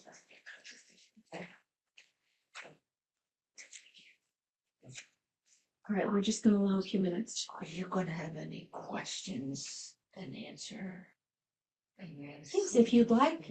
Yeah. Do you have a I few question? questions. Okay. All right, perfect. If you're here, is this back on? It's off. I turned it off. Oh. Want it back on? Yeah, because we're going to continue with this, Clark. Sorry. It's okay. We're just giving everyone a break, and then I'm going to come in and read from the book itself. Let everyone have a drink.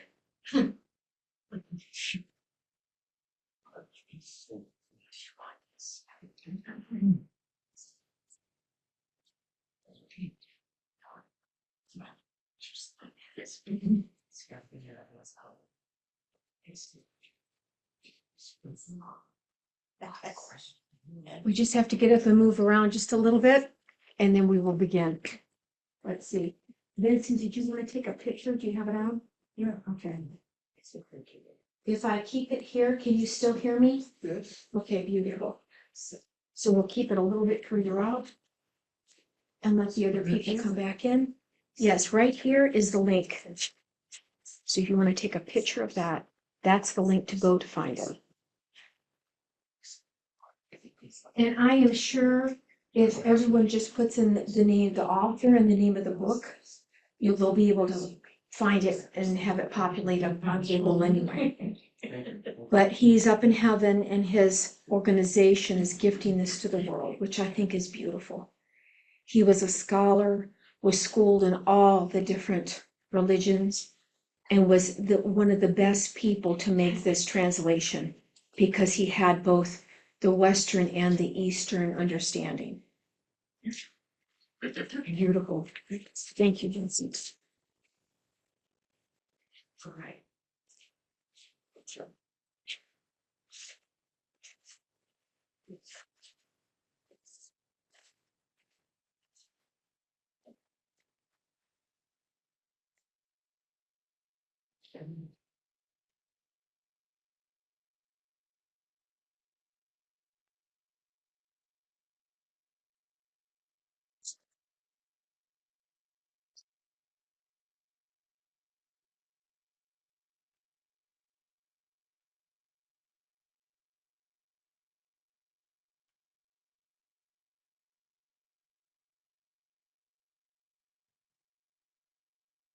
Right. I think, is everyone here? We're gonna just start this in 60 seconds here, allowing everyone to come back in. And what we're gonna read from, when you find the book, it's gonna be on page 5 of the book. But we're gonna start, this is the Coptic text. And this is the first initiation of the inner circle of the disciples on a mountain in Galilee. So we're going to just read that initiation so that you understand it. And then when I come back, we will actually do this initiation, but we'll have the understanding of this. It brings it even more fully complete within you when you know what it is the symbolisms mean. So now everyone's here beautiful. These are the diligent ones. Okay. It so happened that when they crucified the Lord Jesus, he returned to his body on the third day and made his way to Galilee. Now think about that. That's very significant. He returned to his body. There, his chosen disciples gathered around him and entreated him, saying, Lord, have pity on us, for we have left father and mother and the whole world behind us, and we have followed you. Jesus stood beside the waters of the Sea of Galilee with his disciples and then pronounced this prayer, saying, now this is that beautiful prayer that we have said over and over and over again, right? Iao, Io, Iao, Sinofer, Tropis, Nopiser. So all this words, these beautiful words that he's given to us that we, beautiful sister of the light, Annie, has literally put to music. And I can play that, but you can find her on YouTube. And she has literally put this prayer and she's singing it because it's easier when you sing it to memorize it, right? So she sang it, but now what's beautiful is he's going to give you the interpretation of it because no one knew what it meant. Hear me, Father, you Father of all fathers, you infinite light. As Jesus was saying these things, Thomas, Andrew, James, and Simon, the Canaanite, were on the west side with their faces turned to the east. And Bartholomew was in the south, and their faces turned to the north. The remainder of the disciples, with the women, were standing behind Jesus, and Jesus was standing in front of a raised stone. The disciples were all robed in linen garments, and as Jesus proclaimed, he turned to the four corners of the world, and this is what he says. Iao, Iao, Io. This, in its interpretation, Iota means in the beginning. All creation came forth, Alpha, because it will happen again. And Omega, because this initiation will be the end of all of your deaths. When Jesus had said these things, he continued, Iopatha, Iopatha, Monior, Monior, Amenor, Eminor, which means, now here's the interpretive context of it, Father of all masters of the infinite ones, hear me for the sake of all these my disciples, whom I have brought into your presence, so that they may believe every word of your truth. I'm going to repeat that again. Father of all, masters of the infinite ones, hear me for the sake of these my disciples, whom I have brought into your presence, so that they may believe every word of your truth. May you do everything about which I ask you, because I know the name of the Father of the city of the light. That's what the prayer means. That's what Jesus was giving to his disciples and all of us. Then Jesus, who is Abramanto, called out again, speaking the name of the Father of the city of light. He said, let all the archons and the powers and the angels and the archangels and all those of the invisible God, Agramatria, approach on one side and spread out to the right.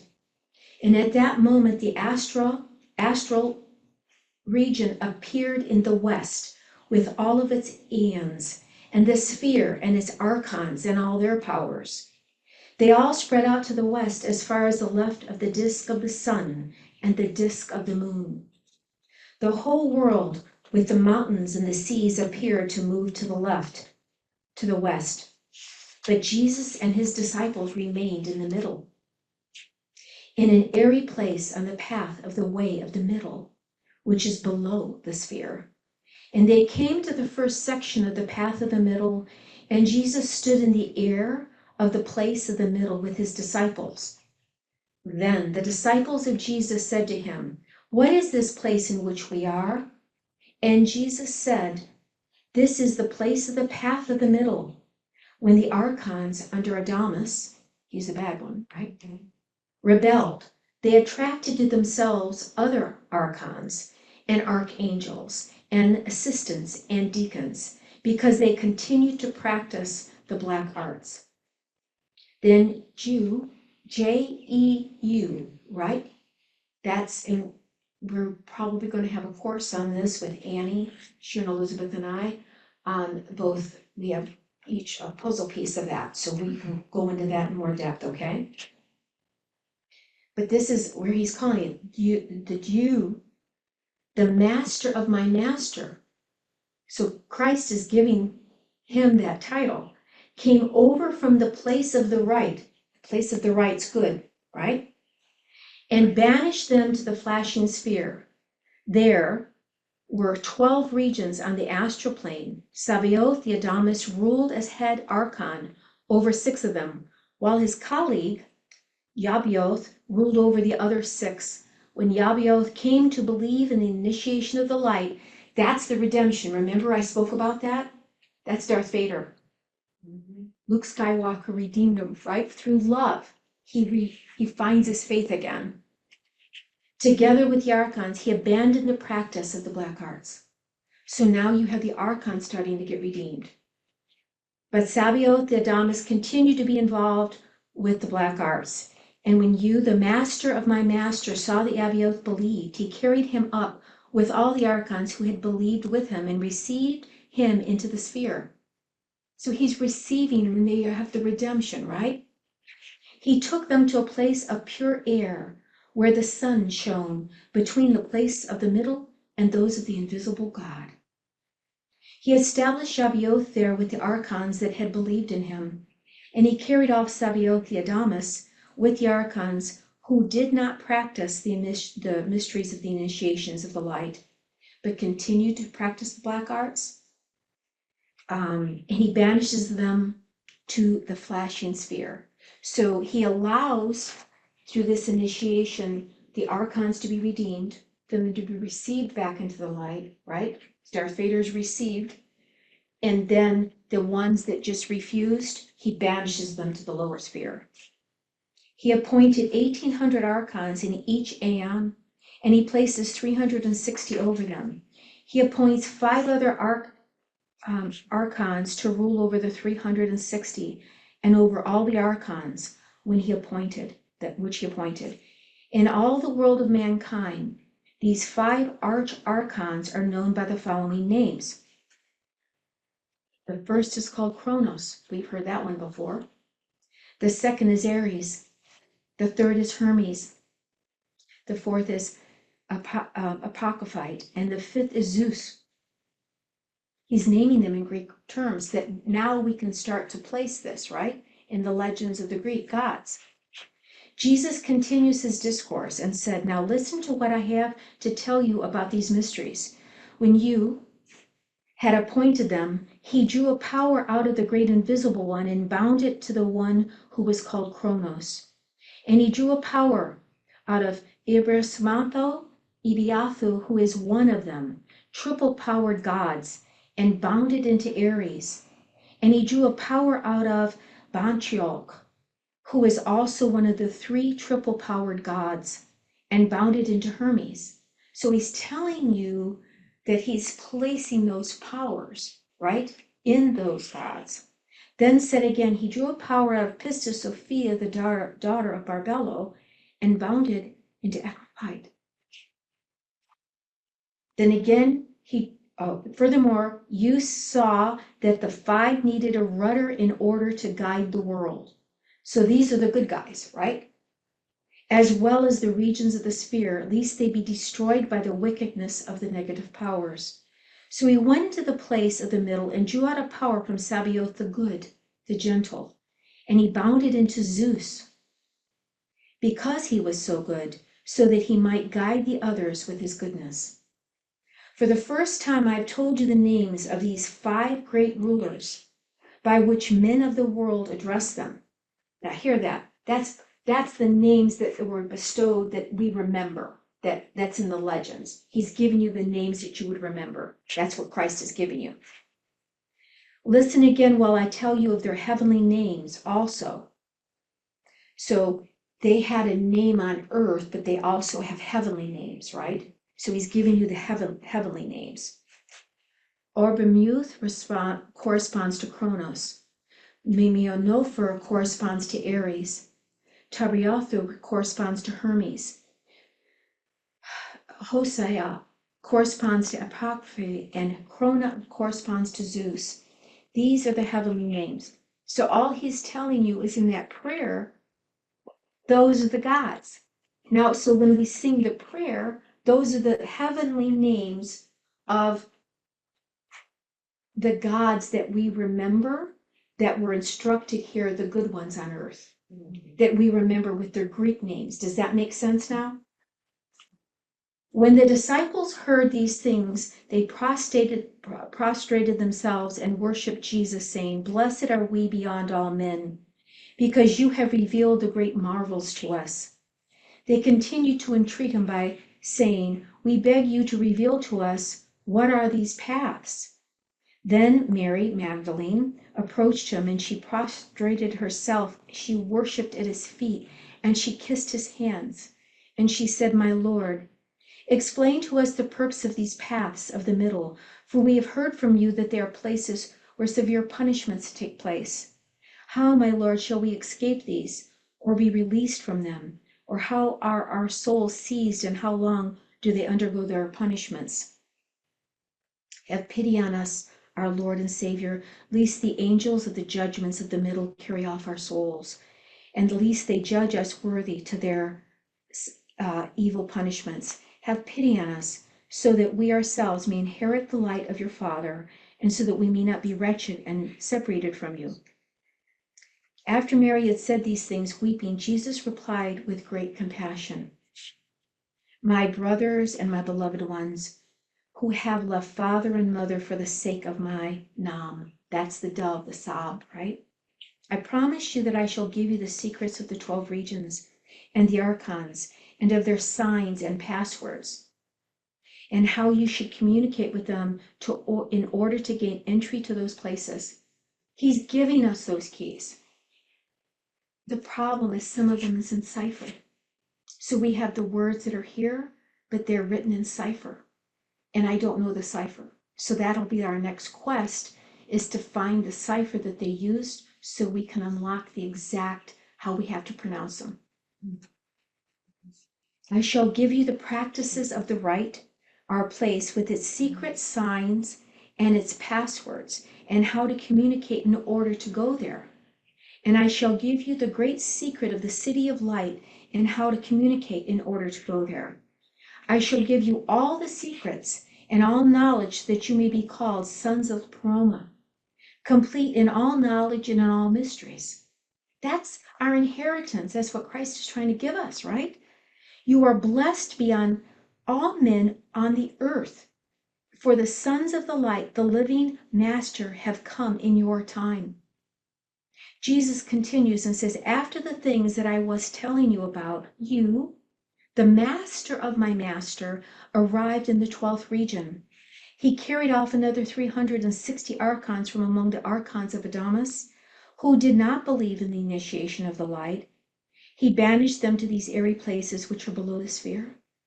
He set another 500 archons over them, which are on the path of the middle, The first archon of the path of the middle he called Paraplex, an archon having a woman's form and hair which reaches down to her feet. Under her authority there are 25 archdemons, and they rule over the multitude of other demons.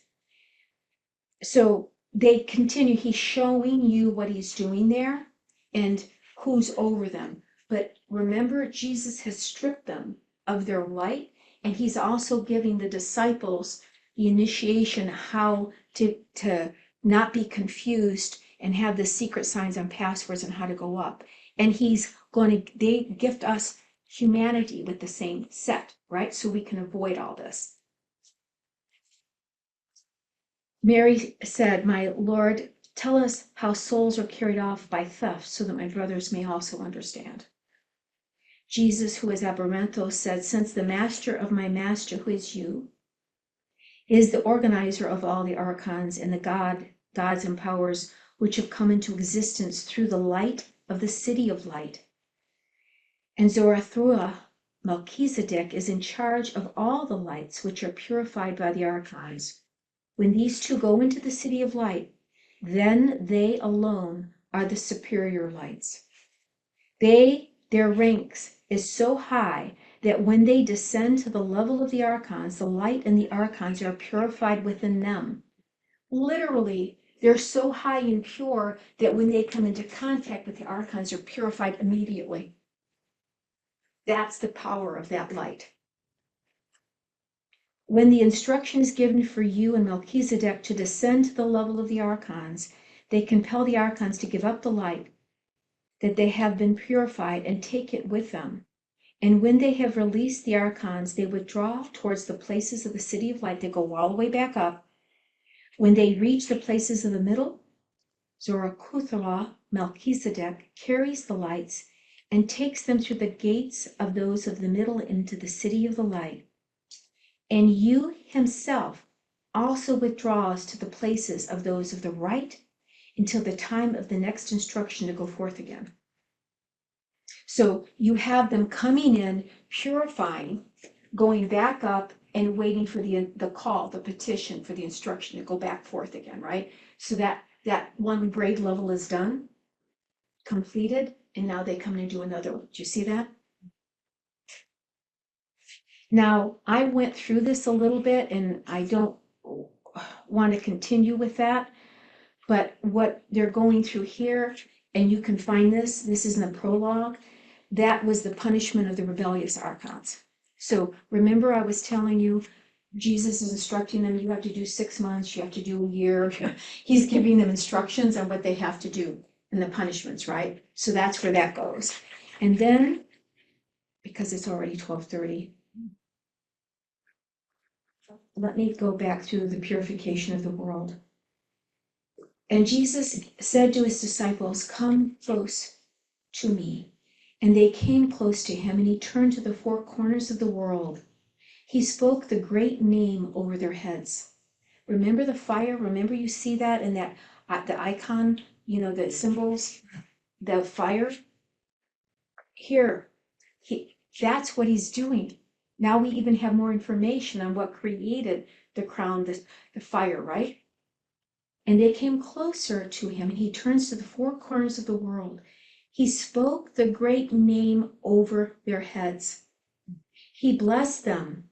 He breathed into their eyes. That's the first time I've heard that, right? He said to them, "Look up and tell me what you see." They raised their eyes and they saw a very brilliant light that no man on earth could describe. He said to them once more, "Look away from the light and tell me what you see." And the disciples said, "We see fire and water and also blood." Jesus said to his disciples, "Truly I say to you that when I came, I brought nothing into the world except this fire and water and this wine and blood. I have brought the water and the fire from the place of the lights of the city of light. I have brought the wine and the blood from the place of Barbello. And after a little time, my Father sent me the Sahab," remember, in the form of a dove. Remember, even in the Bible, when he was baptized and the dove comes down, remember that? But the fire and the water and the wine have come into existence to purify all the sins of the world. On the other hand, the blood was a sign for me concerning the material body of mankind, which I received in the place of Barbello, the great power of the invisible God. Moreover, the Sahab, the dove, draws all souls together and takes them to the place of light. And remember, I had already said in the end, we merge. He says, I and Sahab are one. You become with me as co-reigns. That's the ultimate destination, right there. Because of this, I have said to you, I have come to bring fire upon the earth. That is, I have come to purify the sins of the world with fire. And because of this, I said to the Samaritan woman, if you had known the gift of God and who it is that says to you, give me to drink, you would have asked of him, and he would have given you living water, and it would have been a fountain in you welling up to eternal life.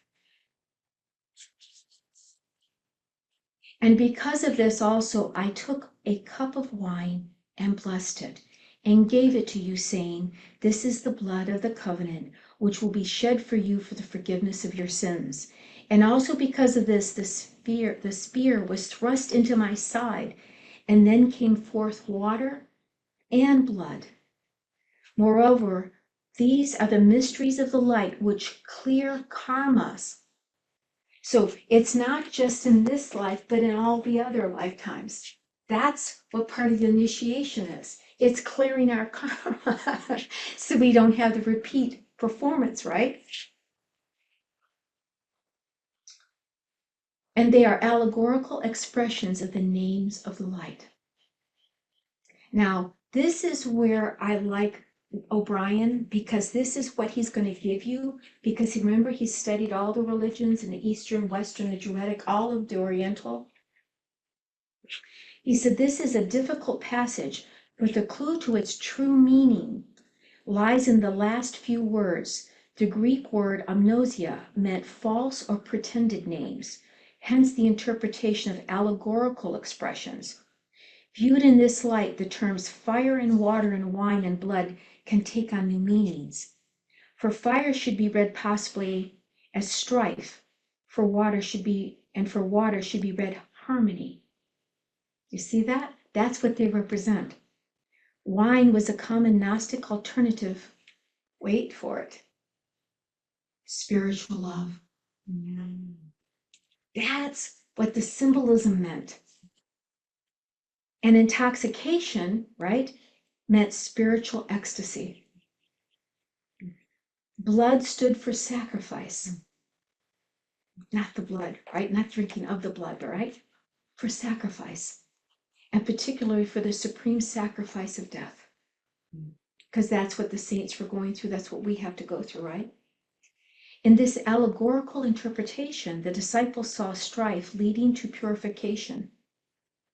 Hence, good and evil. The reasons for some of this. Do you see that? And spiritual love is leading to the supreme sacrifice, which Jesus and many of his disciples would undergo as a result of their teachings. The cup of wine passed around at the Last Supper may not have contained anything more potent in it than unfermented red juice of the grape, symbolic of love. So when you drink the wine or the grape juice, it's love. You're drinking love. Symbolic of love and the limited sacrifice that Jesus was about to make on the cross. The supreme sacrifice of unbelievable love for all mankind. And now after these things, Jesus commanded, let all the powers of the left go to their places. And he remains on the mountains. And he says, for how long now have the karmas which we have acquired in our iniquities been accumulating, so making us unworthy of the kingdom of your Father? But then Jesus says, not only shall I lighten your burden of karmas, but I shall also make you worthy of the kingdom of my Father. I shall give you the initiation of forgiveness upon earth so that he whom you forgive upon earth will be forgiven in heaven. I shall give you the initiation of the kingdom of heaven, so that you yourselves can perform it for men. And that's when he performs this whole thing with the fire and the water and the wine. So that's what I would like to do when I come back, now that you have some of the meaning of this. And we'll set it up with the grape juice and the loaves, the 12 loaves of bread, you see, but he's doing this. And that's what it really is symbolizing. So that was the first initiation that he was gifting his disciples with in his body. I will, because it is getting late, I will allow for questions, because I know Jill had one and maybe Vincent. There's a quick question about the mind. The what? The The mind. mind.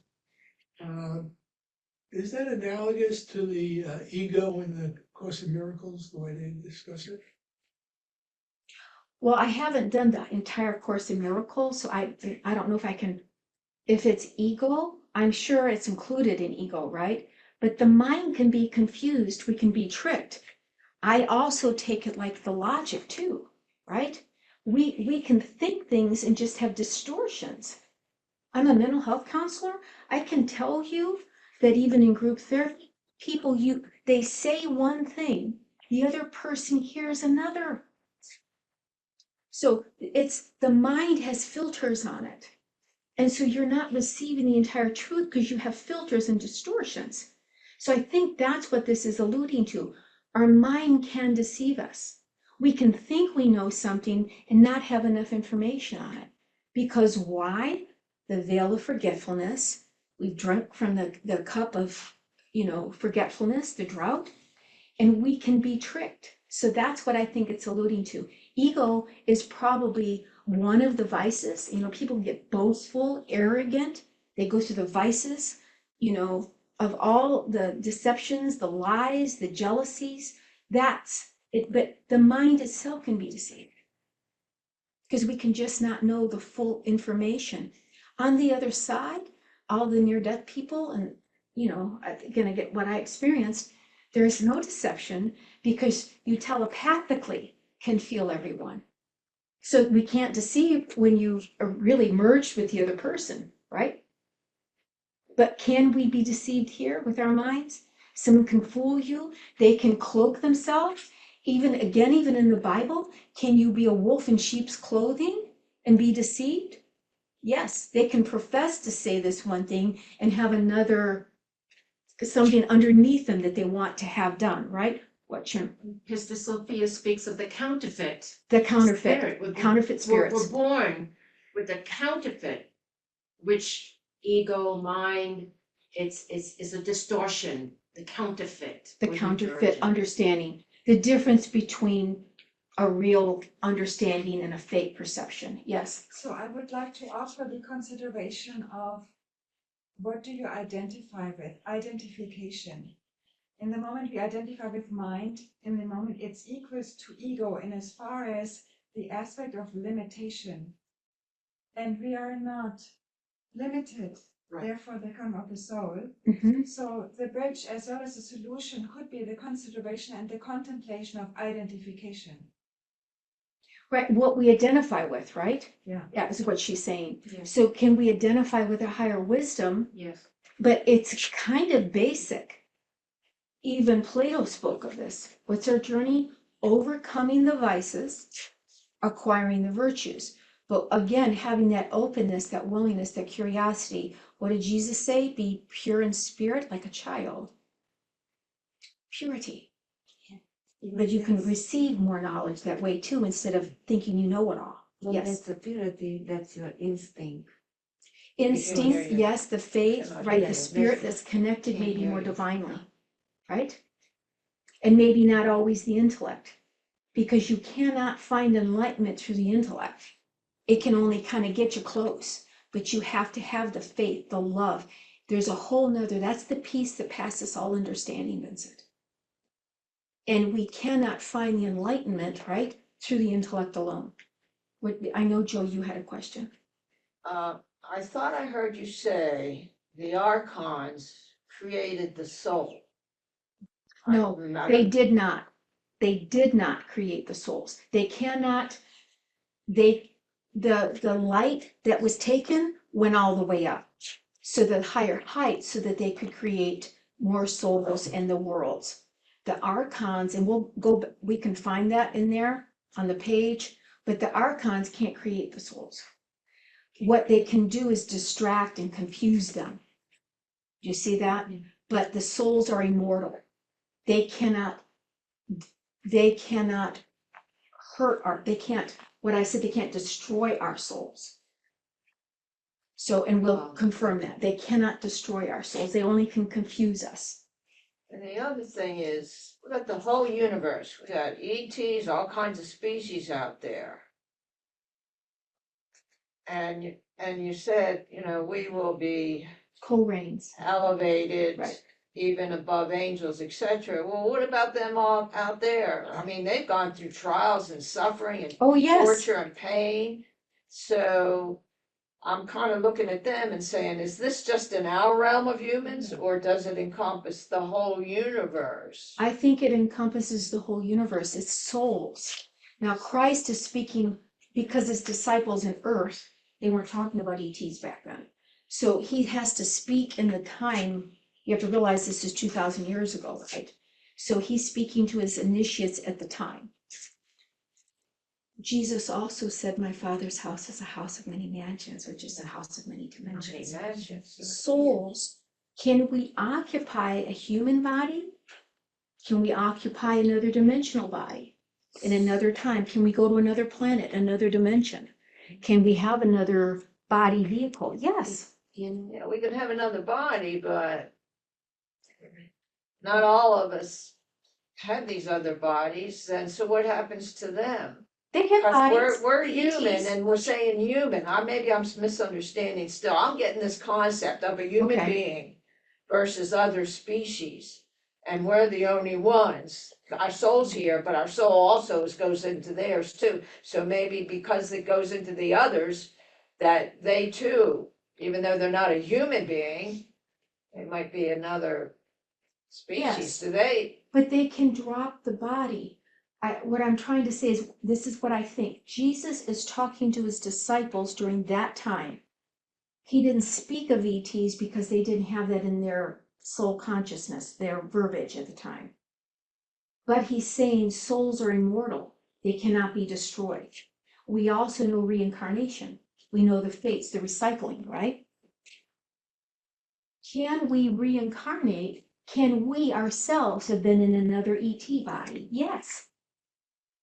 He's speaking about souls, not just a human body. He's speaking to them in a framework that they can understand. Maybe. But can I believe that our souls can occupy ET bodies? It can occupy all kinds of vibrations in other dimensions.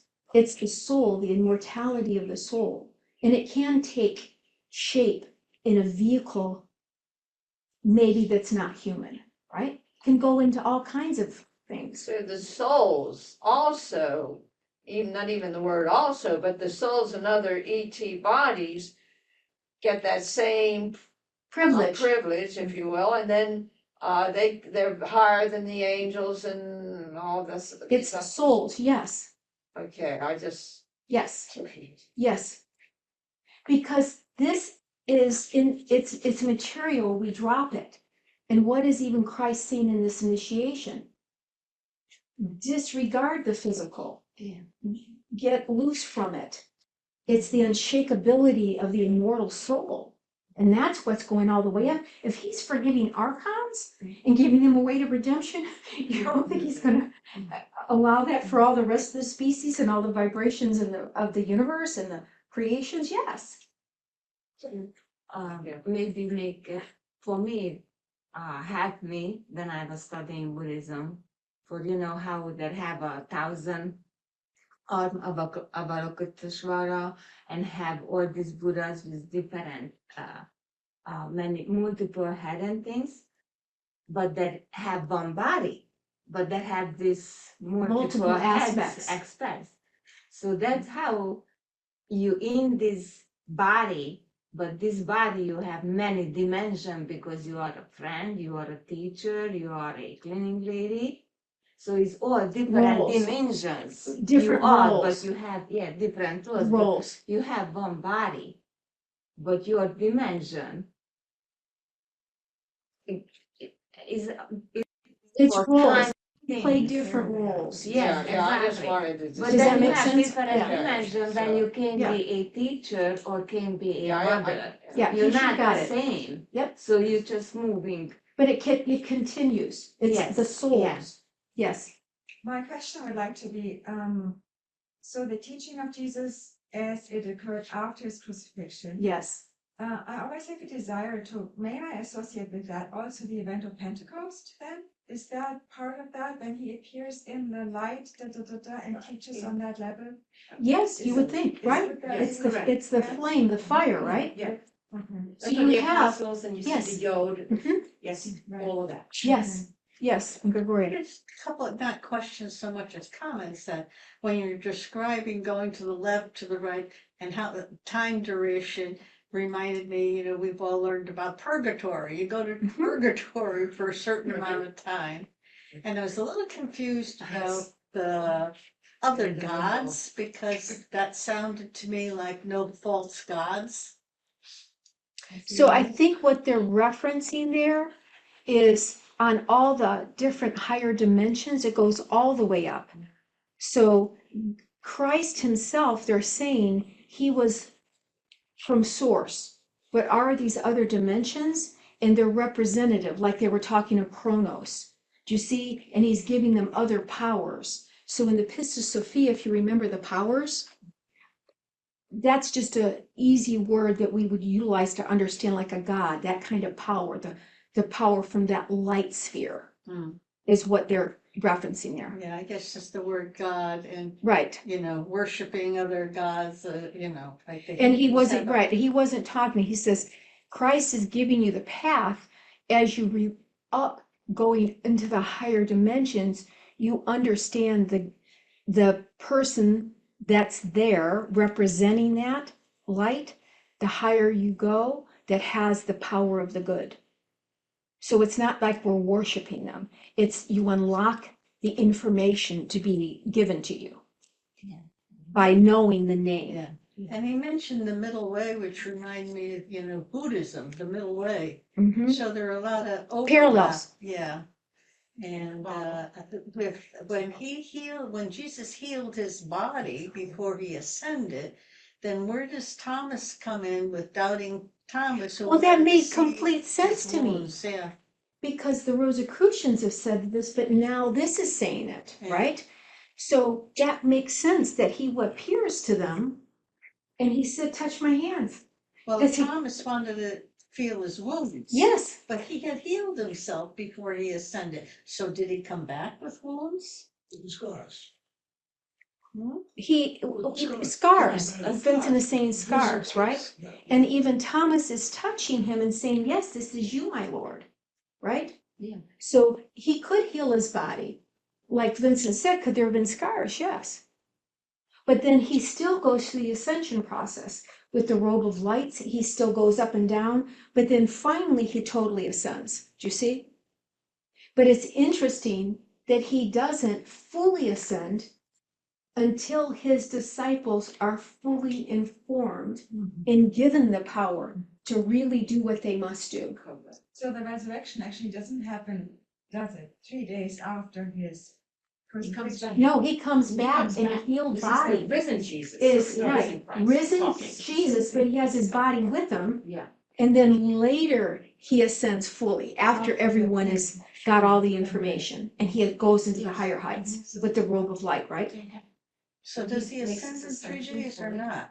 Yes, No. but he Well, comes later. back And he hangs out for like 11 years, I believe, was the. Yes, he hangs out down here instructing them when they're fully informed. And I don't have the exact number of years and days, but then he ascends fully. Yeah, he ascends afterwards. All right, hopefully we will close up. Yeah. And I am not gonna forget, There's we- gonna be a course. there is gonna Let be me a say this. course. Let me um, say that. Yes, and but we have to also, I have to say, I have to make sure that for all of those, a donation, we really need a little bit of the infusion of light so we can continue to be the house of instruction. So those of you online, you can go to www.ccosl.com/donate. We would really appreciate an exchange of energy. And for those of you here, we have a beautiful donation basket. So it'll be at the end of the door and on the way out. We really appreciate your love, your light, your input. We can't exist without you. We are just the mirror to reflect all of this, right? And then our beautiful, wonderful sister of the light, Reverend Sharon Elizabeth, Baba Sharon, is going to come up. She was downloaded with this beautiful instruction, her own instruction, for us to do a course on this. Right. So the three ministers, because the puzzle pieces will come together. First of all, we want to say thank you so much to Reverend Robin, who really goes, she's a scholar. She's basically a scholar. And so very excited with what Reverend Robin is talking about. You know, it has been said that those things that have been hidden, at some point, it's going to come to light. We are in the age of light. She said right here. Okay. We are in the age of light. And I really don't need this. Okay. This powerhouse doesn't need the mic. Yeah, that's true. we are in the age of light. And it has been predicted for so long. Has there been things that have been hidden? Yes. Are we in a false matrix? Yes. Is there a way out? Yes. And that's the good news. And Jesus Christ, Yeshua, avatars of light, for the longest time is saying, here is now at last a manual to get out of Dodge. Finally, and erase the fates and karmas and everything. So I will tell you this. I just got this like, wow, there's a lot going on. But Reverend Robin, Reverend Annie, between all of us have the pieces. We come together and we're going to do an Ascension manual. That's what we're going to do. Answering all these questions. How do they connect? And there is a path, finally, okay, where we can get off the wheel of reincarnation over and over, and we're done. For those who have eyes to see and ears to hear. Okay, now when we go, we can go ahead and put our hand. Come on, let's go. Come on, let's go. So for those of us that are in that position, everybody sitting here is a pioneer. You've done this before. You know what to do. And are we fearless? Yes, we are, because we remember who we are. We remember who we are. So with that, I'm going to say we are in extraordinary times.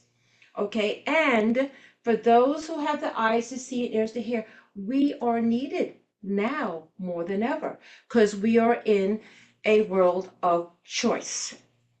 And so there is a way. So I just wanted to share, okay, that with all the research, Reverend Annie and Reverend Robin and myself, we're going to take Robin, Annie doesn't know yet, but she will.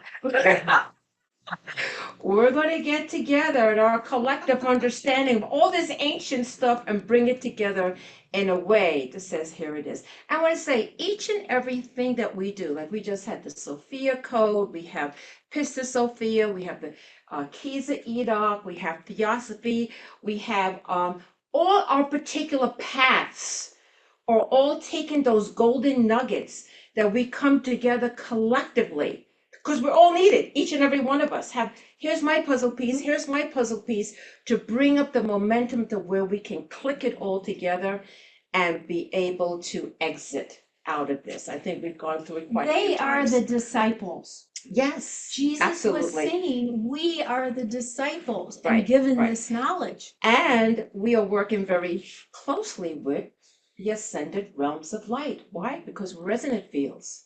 We're no longer, okay, contributing to the matrix. We're coming from the neutral observer. We're coming from the higher heart of compassion. We're coming from having compassion, understanding what the world is. You're like, oh my gosh, how could you not have compassion? When you start vibing on that level, you are dislodging yourself from the matrix, is getting and beginning to break apart. So with that, I want to also mention that we're going to have a trip to Arkansas. It is a divine directive. Some people here already have signed up for it. It has to do with Thoth. Remember him, Thoth. Okay, and this is all of the collective now, where we are getting important parts of the role we play in working with the hierarchy.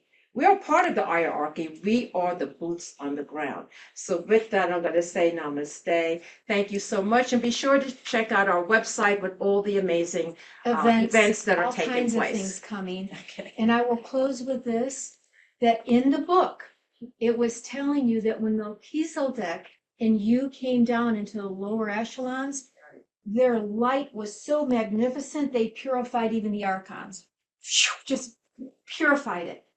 We can do the same thing here, us, right? That's our job, to be pure, to radiate that field of purity so we can purify others in our own resonant field. So I will close, and you can come up and ask that question later, but I can sign off here. Thank you so much. If you have any questions, I will put the link out there. I did on Facebook, but also on Zoom, and you'll see that if you go to CCOSL on the event page there and on Facebook. So thank you so much. Namaste, and I appreciate your loving light. We will sign off.